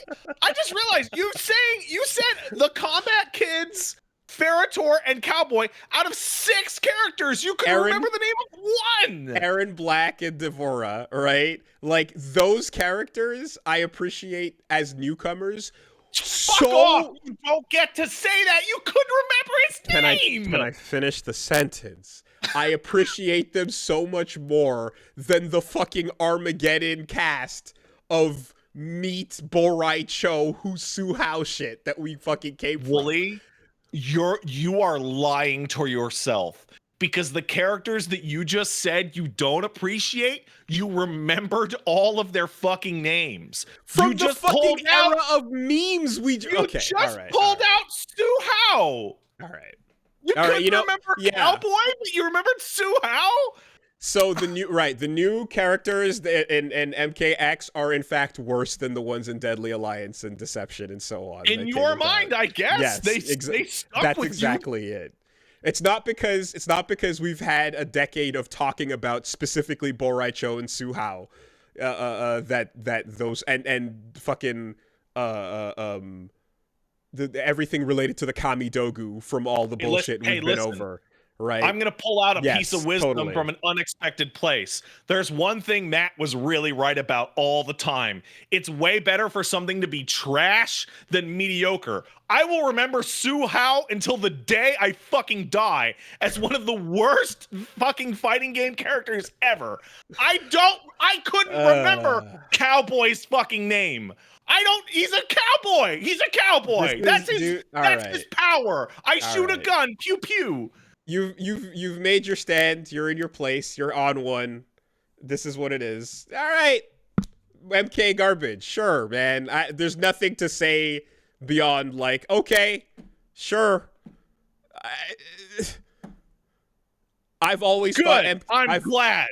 I've always thought MK has been a series that like has been popular based on like spectacle more than on foundation. And it's been nice to see the new ones get more foundation. So I'm like, that's basically what I'm watching over the course of 9, 10, and 11, where you're like, okay, the NetherRealm Studios of current year is not the fucking whatever, Deception era, yada yada. And then everything before that from MK4 and it got so fucking unbelievably embarrassingly awful as far as games went. And when I look at the ones that are there now, I'm like, yeah, if that's part of the Evo main stage contenders, I'm like, I see that. That makes sense. You know, just this is a little separate. I don't believe in putting it at a tournament where money can change hands, because I think they should just give it to Sonic Fox. Obviously, well okay. I mean, they should just give the money to Sonic. Obviously, the Evo contender list has been a source of contention as well for years over what fairly gets in or out or whatever the fuck is selected. But just all that to say that it's like there's a level of like whatever threshold that's been crossed at a point versus like, okay, we can just completely ignore those. They're not even trying at all, you know? So what I feel happens like with this, man. Sure. I feel like when I talk about Mortal Kombat and I see people being excited about Mortal Kombat, I feel like I'm sitting in Salt Bay's restaurant watching him bring over a $450 gold steak tiny medallion steak, and then he dances around and puts the salt on it, and everyone goes, ooh, the spectacle, and then you eat the steak in 2 bites and you go, I'm not full. It is obviously more hilarious that you die on this hill. Obviously. That being said, no, there's no exaggeration. I have felt stronger and stronger about this on every Mortal Kombat release.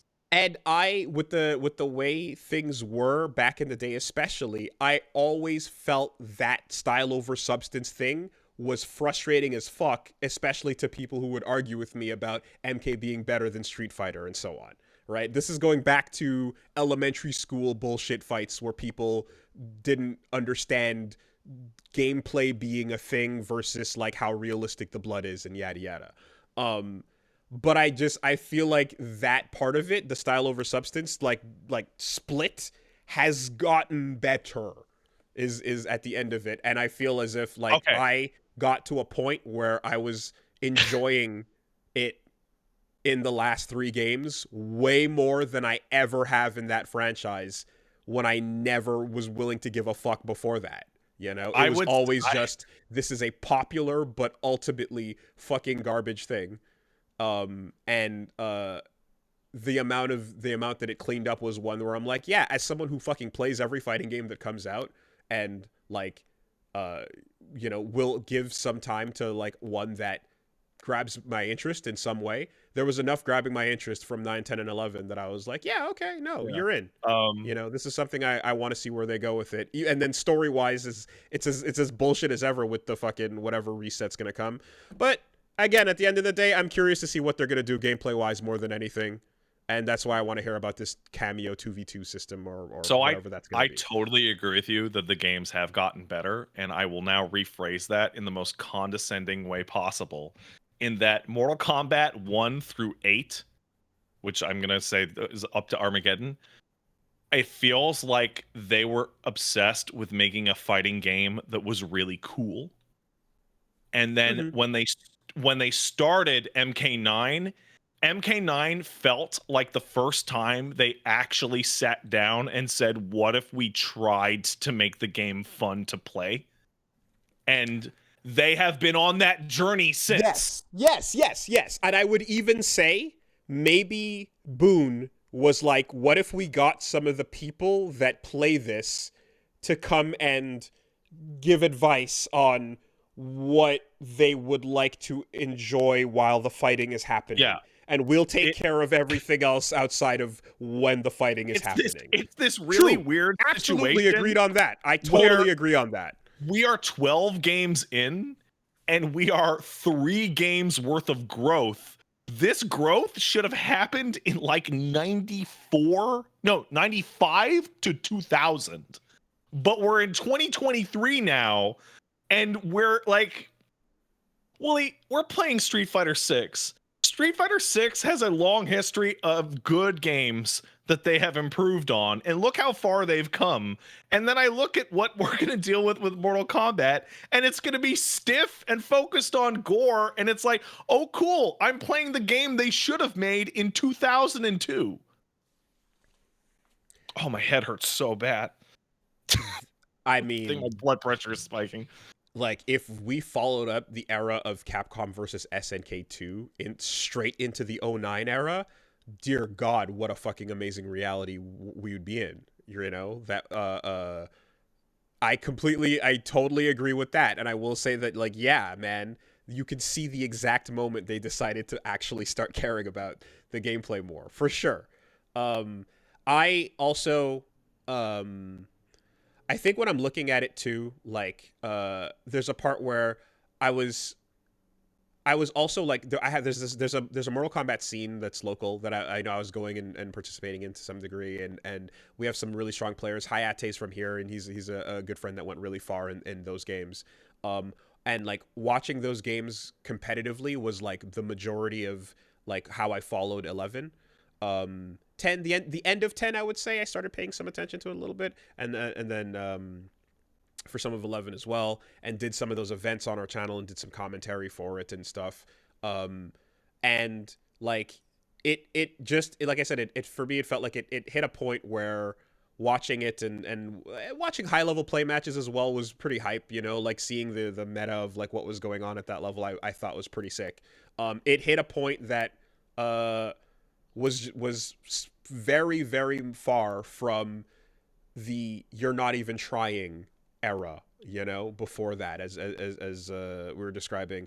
And I'm trying to think of like another genre game where it's like been substance over style over substance aggressively Hmm. forever, and then like there was suddenly an attempt to like actually put it in, you know? Fucking Mortal Kombat is the fucking fighting game equivalent of every shitty Chinese MMO you've ever seen.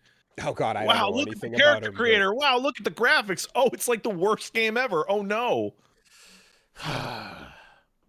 like I see someone saying like Naruto Ultimate Ninja Storm, but it's like I've been on that train where I've been talking about great Ninja Tyson, Great Ninja War. Is that what it translated to? The GameCube ones, whatever. The Tomy GameCube Naruto games being like the funner fighting games of the two, I and agree with that. and Also, then those games are Naruto great.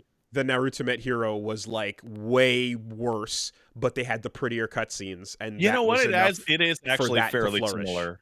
Because I remember the Neuro Ultimate Hero games were actually best summed up by, hey, let's look at the YouTube video of all the supers in the Neuro Ultimate Hero games. I got when we got the classroom and I got everybody to come in and we played fighting games back in college, and I popped in Neuro Ultimate Hero 3 or whatever, and I was like, let's just check out the supers because that's all that's worth doing here. You don't And want then to they'll actually pull it play the out fucking and then thing. put in fucking Third Gexo Strike. Ninja Taisen. Or that, yeah, exactly. Ninja Clash of Ninja, yeah, okay. I only had the whatever. I imported the GameCube ones when you know. So that's exactly like a thing where you're like, okay, this is a better, funner version of these games, but this one just takes over and dominates because it's prettier to look at, and that has definitely been the case with Mortal Kombat throughout the years, back in the day, especially. I would be like arguing with people about like I'm like literally look at me in the eye, look at my fucking eyes, and tell me what the point of a block button is. What does it Dude, add? I What do you get out okay. of that? Like, what do you know? I didn't talk about this. There's But just the tiniest piece, and we've mentioned it before. I'm not even going to belabor it. When Injustice came out and allowed you to hold back to block, and then MKX came out after that, I'm just like, I don't know what the fuck they think they're doing. I I, don't know. I don't know what fucking I, planet these I, people are I on. remember They've exactly lost what their I said. fucking minds. I remember that it was Injustice to me was they basically were like MK has the block button as a legacy thing, and this is them like being released from that, and essentially is like trying to make a game that, and what if we made Mortal Kombat but we didn't have the um the block button like fucking anchor attached to us, but then also let's add the clash system, and let's also make zoning the most insane thing in the world, and 15 other things. But yeah, I think what ends up happening, competitively, what ends up happening is no cross ups, and moves where you can use block in your inputs for like there's stuff that happens like where it affects your ability to stop in the middle of a situation or put in inputs without moving and so on. But none of that was designed into the block button. None of that was there intentionally. It was just an extra feature to stand out in the arcades from when the game was originally incepted. It The became this block thing that meant no button cross ups, but that's certainly not what the the design was block was about. button exists for the same reason Street Fighter 1 had pressure sensitive buttons, because it made a cool thing the arcade An cabinet arcade had novelty. Yeah. that the Stance arcade switch. other, and they Stance just switch. What if decided to keep it for fucking 30 years. stance switch is what if I switch to so that you can always see my character's good side? I don't want to look at the back of my character. you know. Um yeah, no, that is a fucking hilarious thing where like I'm just art people are fighting on this dying on this hill, and it's like just say that you like the fatality and call it a day, that's fine. And obviously now when you look at the competitive side where it's just like, oh, the fatal like skip, go back to character select. We don't even you get a KO, you see a KO and you immediately character next game, you know. I'm still baffled that brutalities were not just the round ender, and They were that was they had all these weird fucking things you had to do in the match to do them. it's such a great idea though, right? That I remember when I saw that I was like, that's fucking brilliant. Is like, oh, a conditional ender that is like, yeah, this is a death state. You've touched your someone in KI, in danger, and now you can go right into your ultra, you know? Like that's the type of shit where I'm like, fuck yeah, finally. In fact, most for fatalities, if not all of them, should basically be like that. Because X-rays are just It should fatalities just be the now end of the match. Whatever that move you happen in do gameplay. blows them apart. Yeah, no, totally. But the fact that those are in there in that way, I was like, brilliant. That's a great way to do it. That's an example of a fantastic new implementation, you know, that like is tied to gameplay in a way. And I always wanted brutalities to be like the way fatalities were implemented because yeah, tied to gameplay is the most important part. Like the way Um, that I look at Mortal Kombat is this like we have made fun of Dead or Alive being like masturbation fuel with the millions of costumes to look at the pretty girls bounce around. But the difference Age 99. is that Dead or Alive is a way better fucking fighting game than Mortal Kombat is. Five stepped it up a decent quite decently, I have to say. When I played 5, I was like, oh shit, I'm having some fun here. um at the end of the day, I can't say 1 through 3, 4, like the dead DOA was pretty whack for some time, but 5 stepped it the fuck up. Yeah. Anyway, but yeah, there's just my the entire time you were talking, I was racing to try to find the analogy, but I'm like, I don't think there really is one. But one thing remains certain: Mortal Kombat is still probably the most popular casual Oh yeah, fighting game absolutely. series, and that's important as far as the genre goes because you're gonna Oh, watch 100%. the millions of views the trailer gets, which eclipse the Street Fighter reveal on day Absolutely. one. So like as long as that thing continues to have some like vested staying power in the casual world out there, I'm like please please please like fucking show people how good a fighting game can be, you know, like Well, please how could focus Mortal on Kombat show the people how good a fighting game could be? well, it would have to continue on the trajectory of caring about gameplay more and more, you know, till eventually it's like a real fucking contender. And they're on a trajectory of like they've been implementing more and more shit around that part of it. They've been I guess paying attention to the more competitive aspect. They've been paying attention to the the balance shit, because Injustice just kind of comes along and does these like the equipment that you address that you stick on your character, where it's like, Happens when okay, you boot up MK11 right now, Wooly?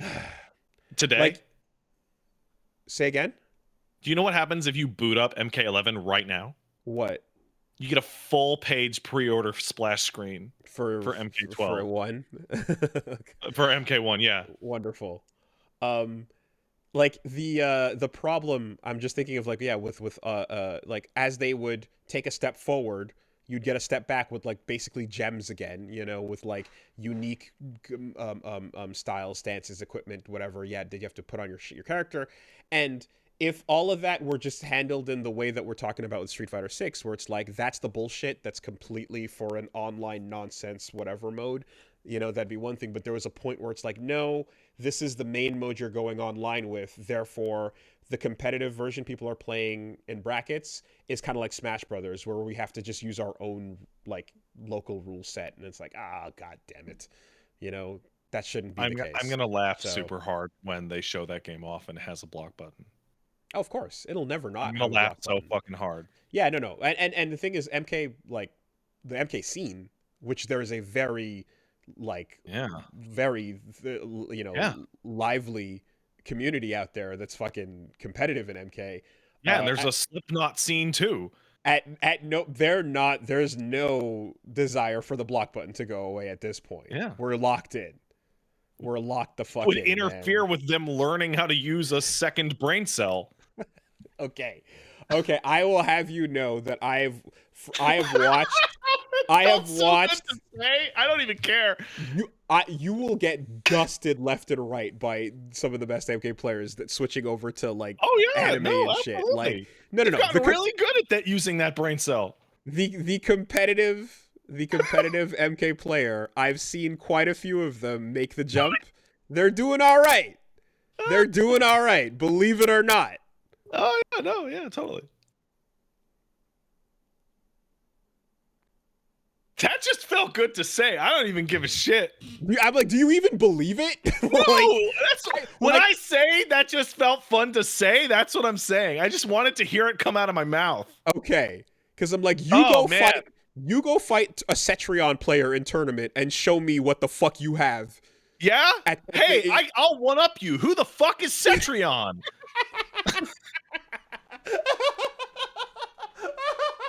I don't know who the fuck that is. Is that bald bitch? For the time shit? all right, we're done. It's over. It's done. It's fucking over. Like, just all right, moving on, man. Hey, I've been drinking too much caffeine. I gotta take a piss. Excuse me. All right, BRB.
Okie doke.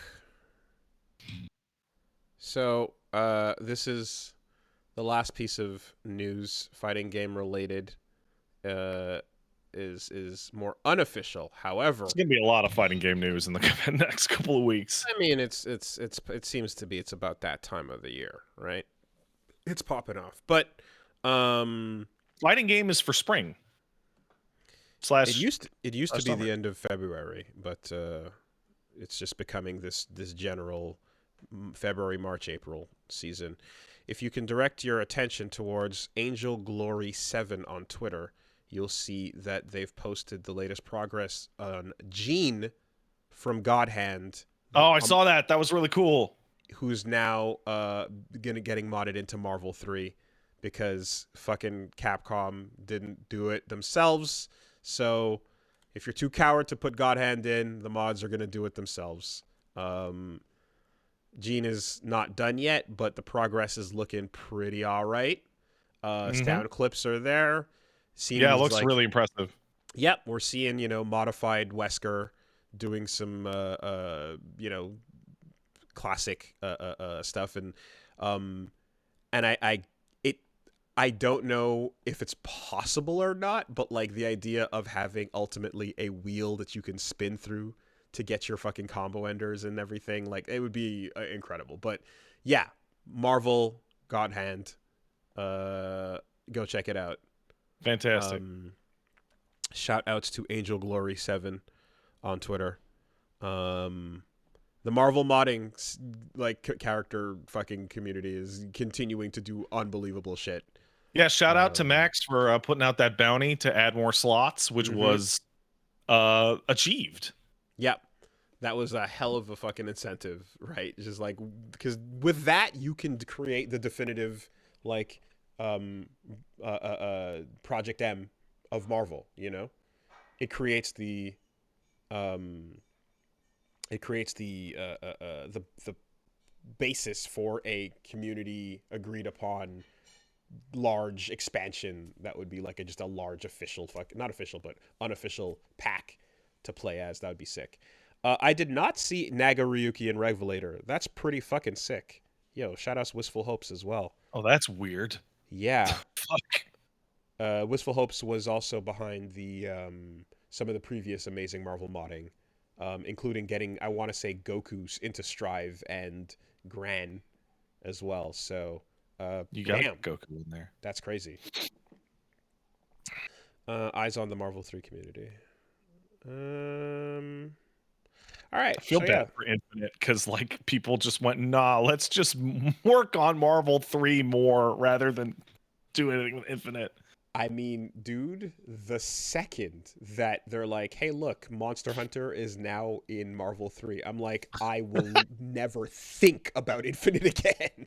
Yeah. That's the only thing. My sadness was 100% based around the fact that Monster Hunter wasn't there. I love Monster Hunter so much in that game. And then they brought her over, and I'm like, good, done. Fantastic.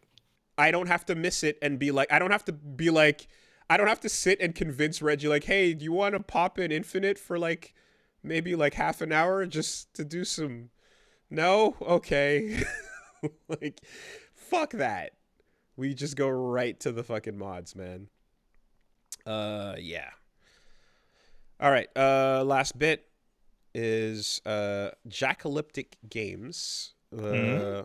who are, it's a studio from NetEase, NetEase US studio, is apparently going to be working on a new Warhammer MMO.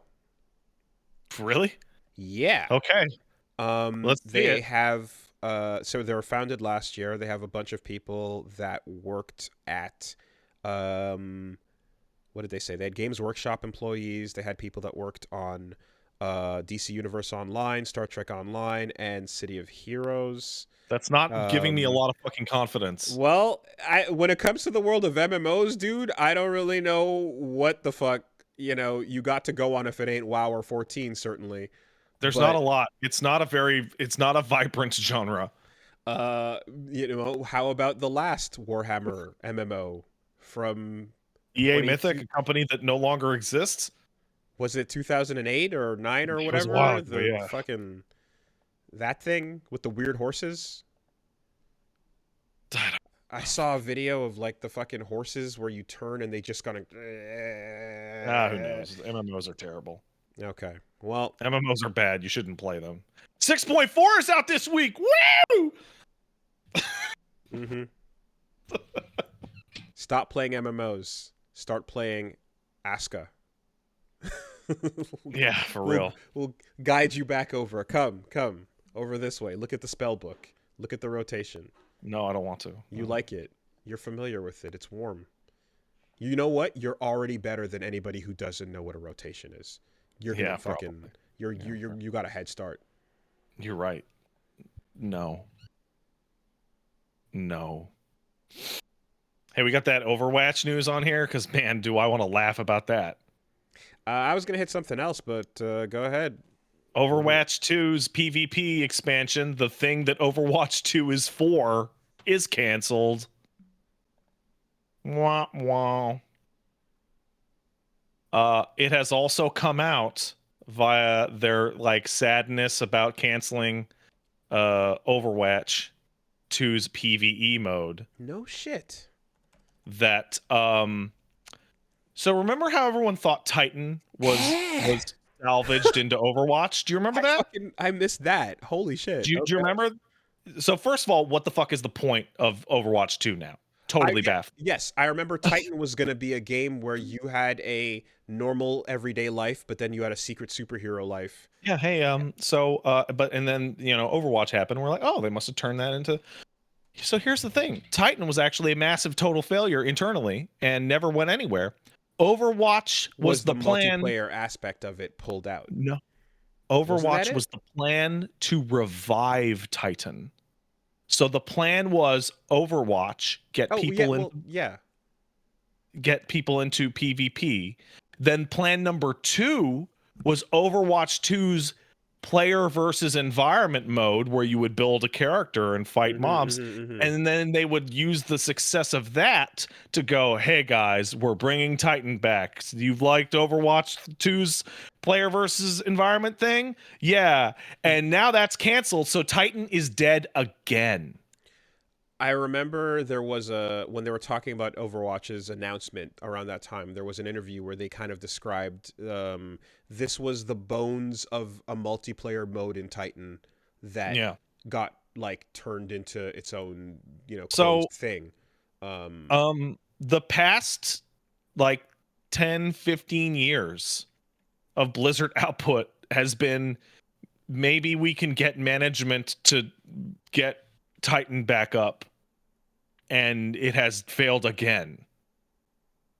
Like they have put multiple games worth of time into shit that has gotten canceled now. You have to. I wonder, like, is Overwatch? They could have done the League thing where they just stuck with the one and just kept throwing shit at it, right? Like, they could have just made Overwatch have this giant bloated hero list, and it would Yeah, just they totally become. could have.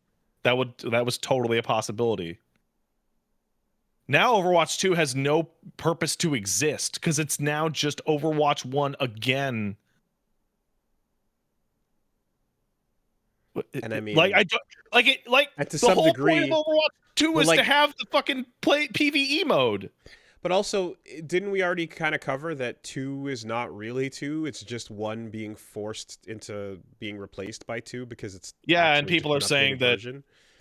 people are It's saying just a that branding change on what is essentially 1 redone, yeah.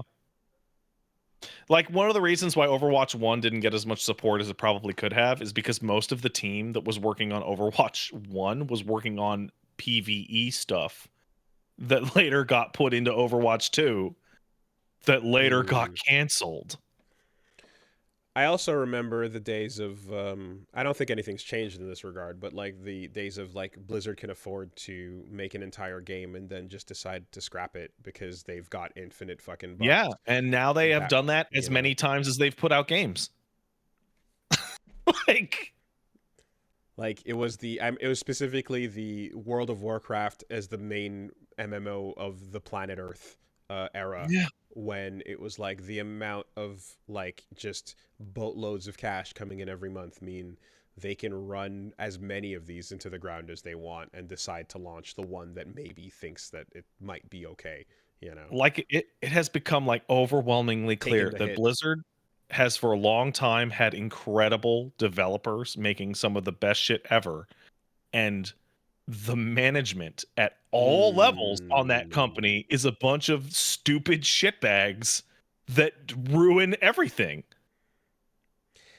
Isn't Valve in a kind of a similar situation where it's like No, Valve internally is in they the can opposite situation in which they have no management because of the playbook thing? That's because of the fucking wheel your desk around, work the on wheel your whatever you desk around want. and we're gonna work on Valve the has no management, but so nothing gets done. okay. Because I was gonna say that, like, was there a Half-Life 3 that got canceled, and then Yes. another one that opened up, and then that got canceled? Yes. Yeah, okay, and then you Mark just Laidlaw talks about like what it was going to be hmm and how depressed he is that he wrote all this shit that will never happen.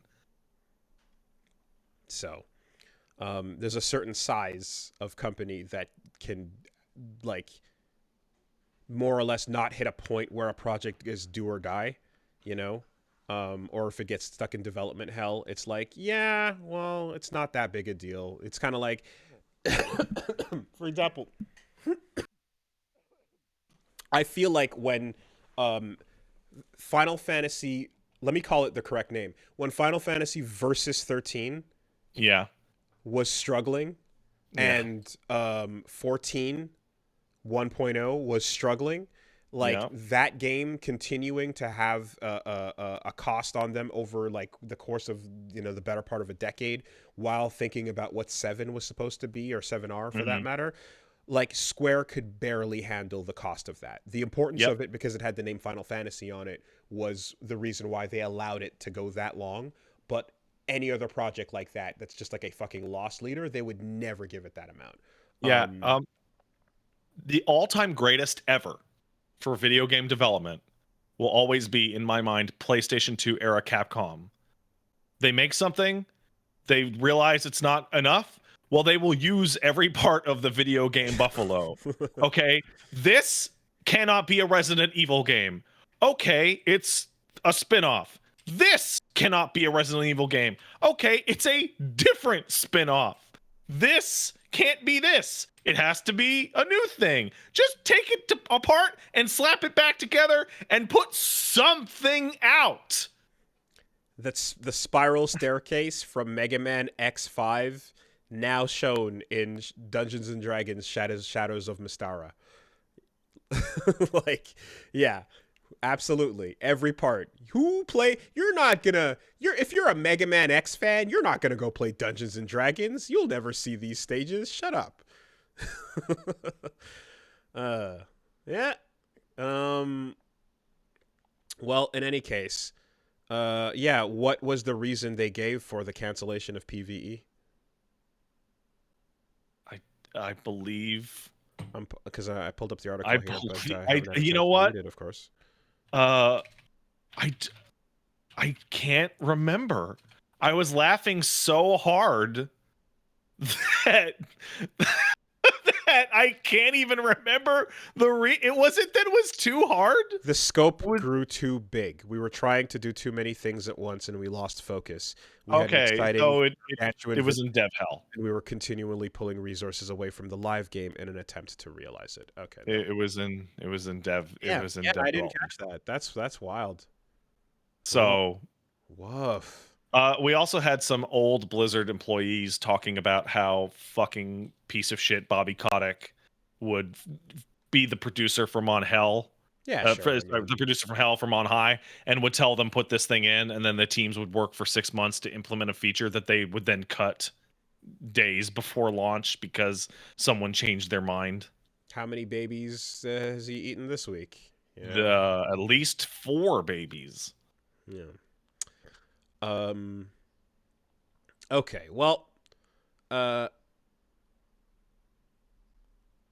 Where the fuck was that? Sorry. Oh yeah, Aska R. Fucking hashtag pound. I What a think that the weird name, yeah, I think, well, in the same way that Bedman is supposed to be Bedman, Ed man. I think this is a kind of a reference to Sharp Reload. You know. Hmm. Anyway, so yeah, just fucking here's one. You out there in listening to this, you might have a gaming chair, I and do. I'm sitting in it right now. we do as yeah, I do as well.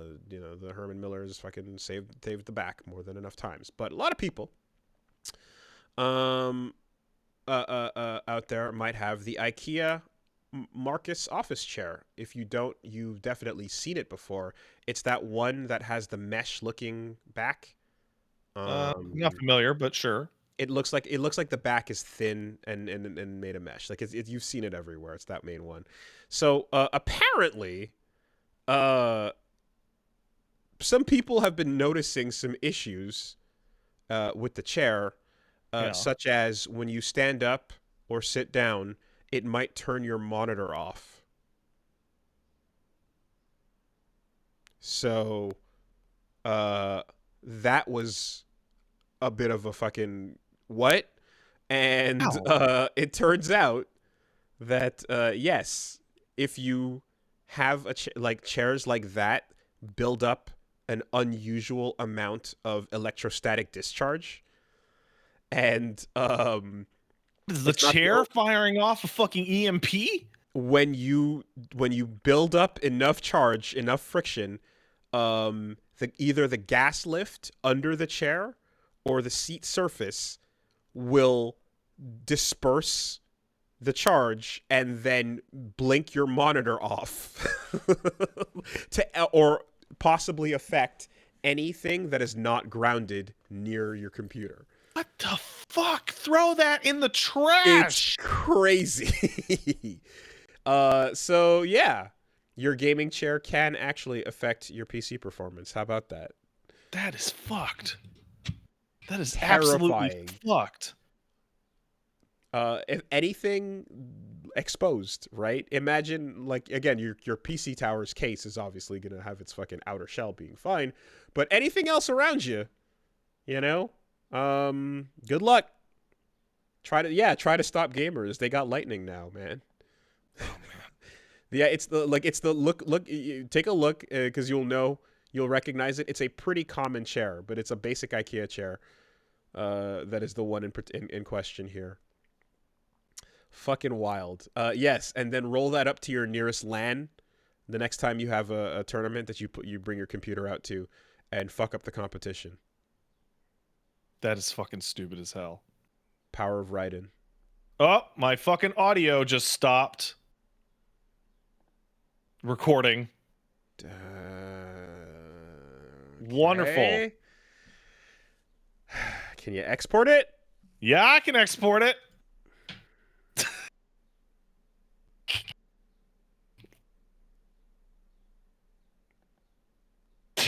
Fuck, that sucks. Oh boy. What is happening? What is actually happening?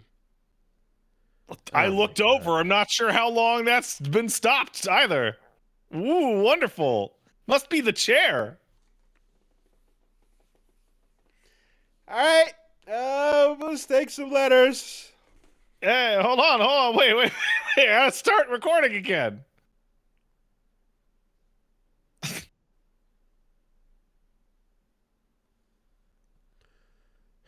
Okay, I'm recording again. Are you recording again? I'm recording again. Count it down. 5, 4, 3, 3, 2, 2, 1. 1. Sync. Sync. Yay! Jesus fucking Christ. I didn't do anything. I just look over and stop. Hey, if you want to send in an email, you send it to castlesuperbeastmail@gmail.com.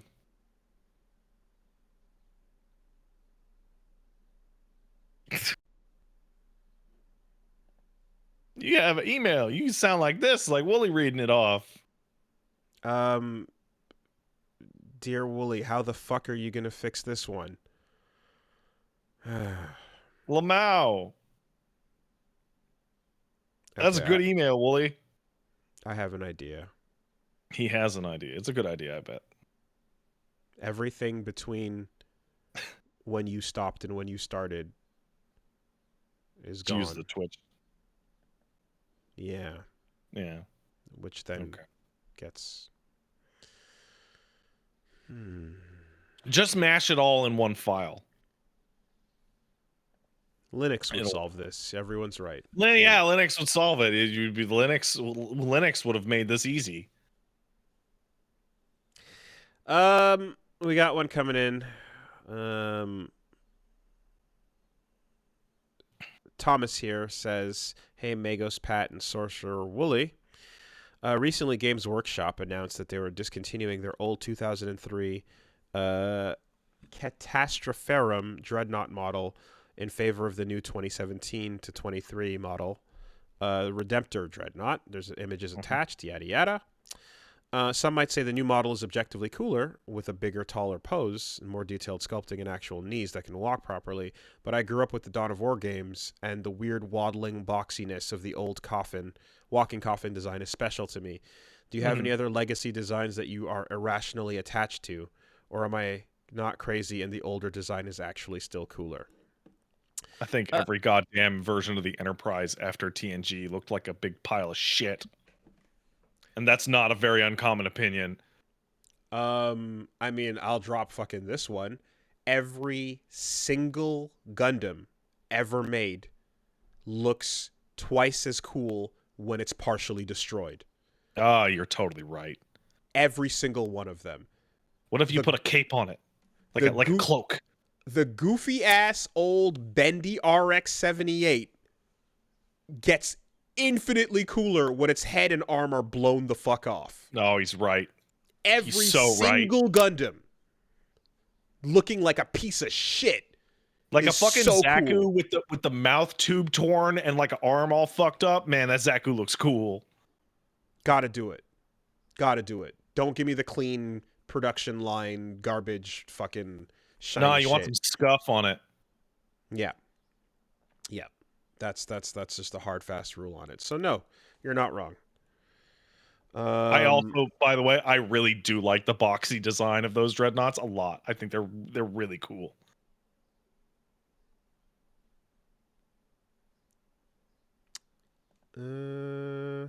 Yeah. Okay. Here's one coming in from Exia Repair from 00. Yeah, that shit's cool too, for sure. Put your fabric on your robot. It's impractical, but it's swag. Trey, how you doing? Trey says, "Hey, Wooly Templeman and Pat Bell. I recently played through all of the Legacy of Kain games, and I had mostly a great time. The biggest issue I had with the journey was when I finally got to Blood Omen 2. I'd never heard of anything about the game, and after the big jump in time and technology, I was excited to see what the sequel would bring, only to be met with one of the worst games I've ever played. It was really disappointing, and it left me feeling really upset at the missed opportunities there. My question is, what's the worst game that you've ever played that you were legitimately really excited for, only to be let down super hard? Not just because of story issues, but because they were generally a bad game." Nothing's gonna touch From Trey. DMC2. What's up? Nothing will ever touch DMC2. I was thinking DMC2, and that is the obvious answer, but the problem is that I was not so in love with DMC1 at the time that I was that excited. I remember DMC1 being a fucking awesome game, but it wasn't on the fucking radar in the way obviously Dante's Awakening was, you know? It was like that cool PlayStation early launch era game, but I wouldn't say that the excitement for 2 was like, oh my god, let's fucking go, you know? So it doesn't feel like it's the right answer. I mean, Bayo 3 for story reasons, but we've already. But if you're saying not story, because like that was like the wait, the build up. How do you feel about Mighty Number 9? What? I mean, I didn't even fucking play it, so there's that. There you go. Somebody in the chat said, Solidus says Ace Combat Assault Horizon. Oh, man, that one hurt. That hurt bad. Cross Tekken appeared wonky from the jump because of the way it was revealed. Gems were immediately a bad idea. I was excited for the concept, but the follow through was I've talked about Gunvolt enough. You've talked about Gunvolt enough. Yeah. I don't know why you talk so much about Gunvolt. Because I really like the aesthetic of it. I love his design as a Mega Man, not Mega Man, you know? Marvel Infinite? Maybe? Nah. But I knew when it's like when you see it and you're like, oh, this looks ugly. God damn it. and then the gameplay was good. You know, like that's the thing. Marvel Infinite had like actually solid fucking 2v2 tag system, but Street Fighter 6 when it comes out really bad? yeah, maybe. Oh! Could you imagine? Oh Hmm. my god, that'd be Hmm. so funny. Yeah. Yeah, I mean, I definitely am curious why Kingdom Hearts 3 didn't set the world on fire, you know? Because it wasn't as good as Kingdom Hearts 2. Was it ever possible that it could be? No, Hmm. not really. Hmm. Tekken 4 was a weird one because when Tekken 4 came out, it was no Tekken 3. But but You're right, it while wasn't. everything was not Tekken 3, it gave me Steve Fox. It did. And dude, like I don't know, man. Because I've said this before. I like Steve Fox more than Tekken. Yeah, you do. You know? So it's a hard question. Yeah. All right. And let's take one last one here from Mika Frar, actually. There's a Hey, yo, what up? yeah. Shout outs. Animator buddy from online doing the stuff. Hey, Pat and Wooly. Animator for the Battles of Cassette Beasts here.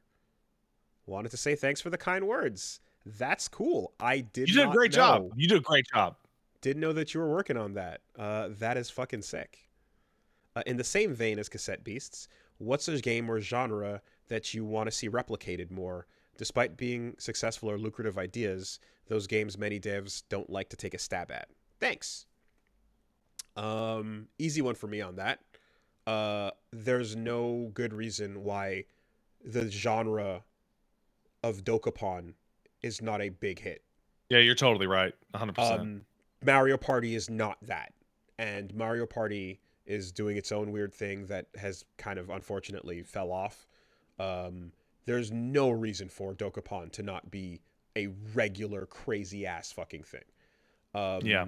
If I ever, I mean, there's always the video game ideas and stuff, but like one thing I living in a pipe dream world where it would never happen. If I ever got like the ability to put like a fucking get a game together, I would do a fucking a Dokapon style, like just Mhm. bullshit your friends game, you know? I would love to do something like that. Makes no sense. Murder All I party can think game. of off the top of my head is there should be more games in the genre of Silent Bomber that isn't just literally Silent Bomber, because Silent Bomber is fucking great. Which one is that again? It's a PS1 game where you're playing a very aggressive Mega Man. Sorry, a very aggressive Bomberman. It's fucking great.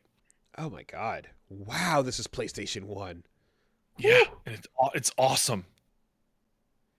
You This get different is kinds of bombs and you're strapping bombs to people.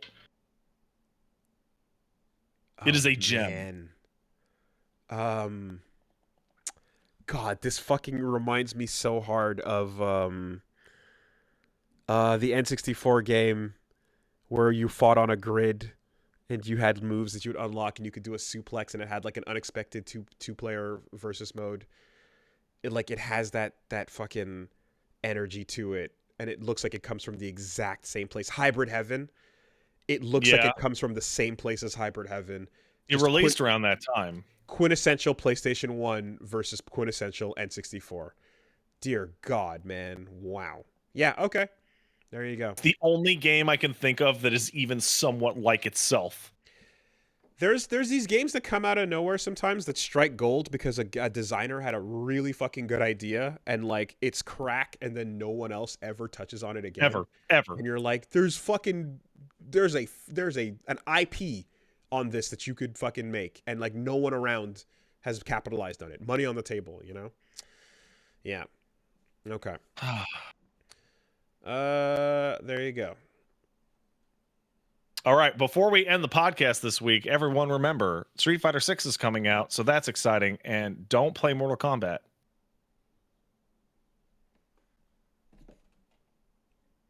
Yeah. Don't let your friends play it either. Friends don't let friends, right? We can take it further. Come on. It's Ah, nah, net that's enough. net negative was net fight. Mortal That's Kombat what it was made was. fighting games a net negative Yeah, on. I could, but no, it's just don't do it. Just don't do it. Say no to Mortal Kombat. What if there's a Kotal Khan Striker where he rolls in on the wheelchair? Now we're talking. I would kill to see more. Why would Liu Kang remake a universe in which Kotal Khan is still in a wheelchair? What kind of fucking mean ass shit is that? Why A would he do such benevolent a god.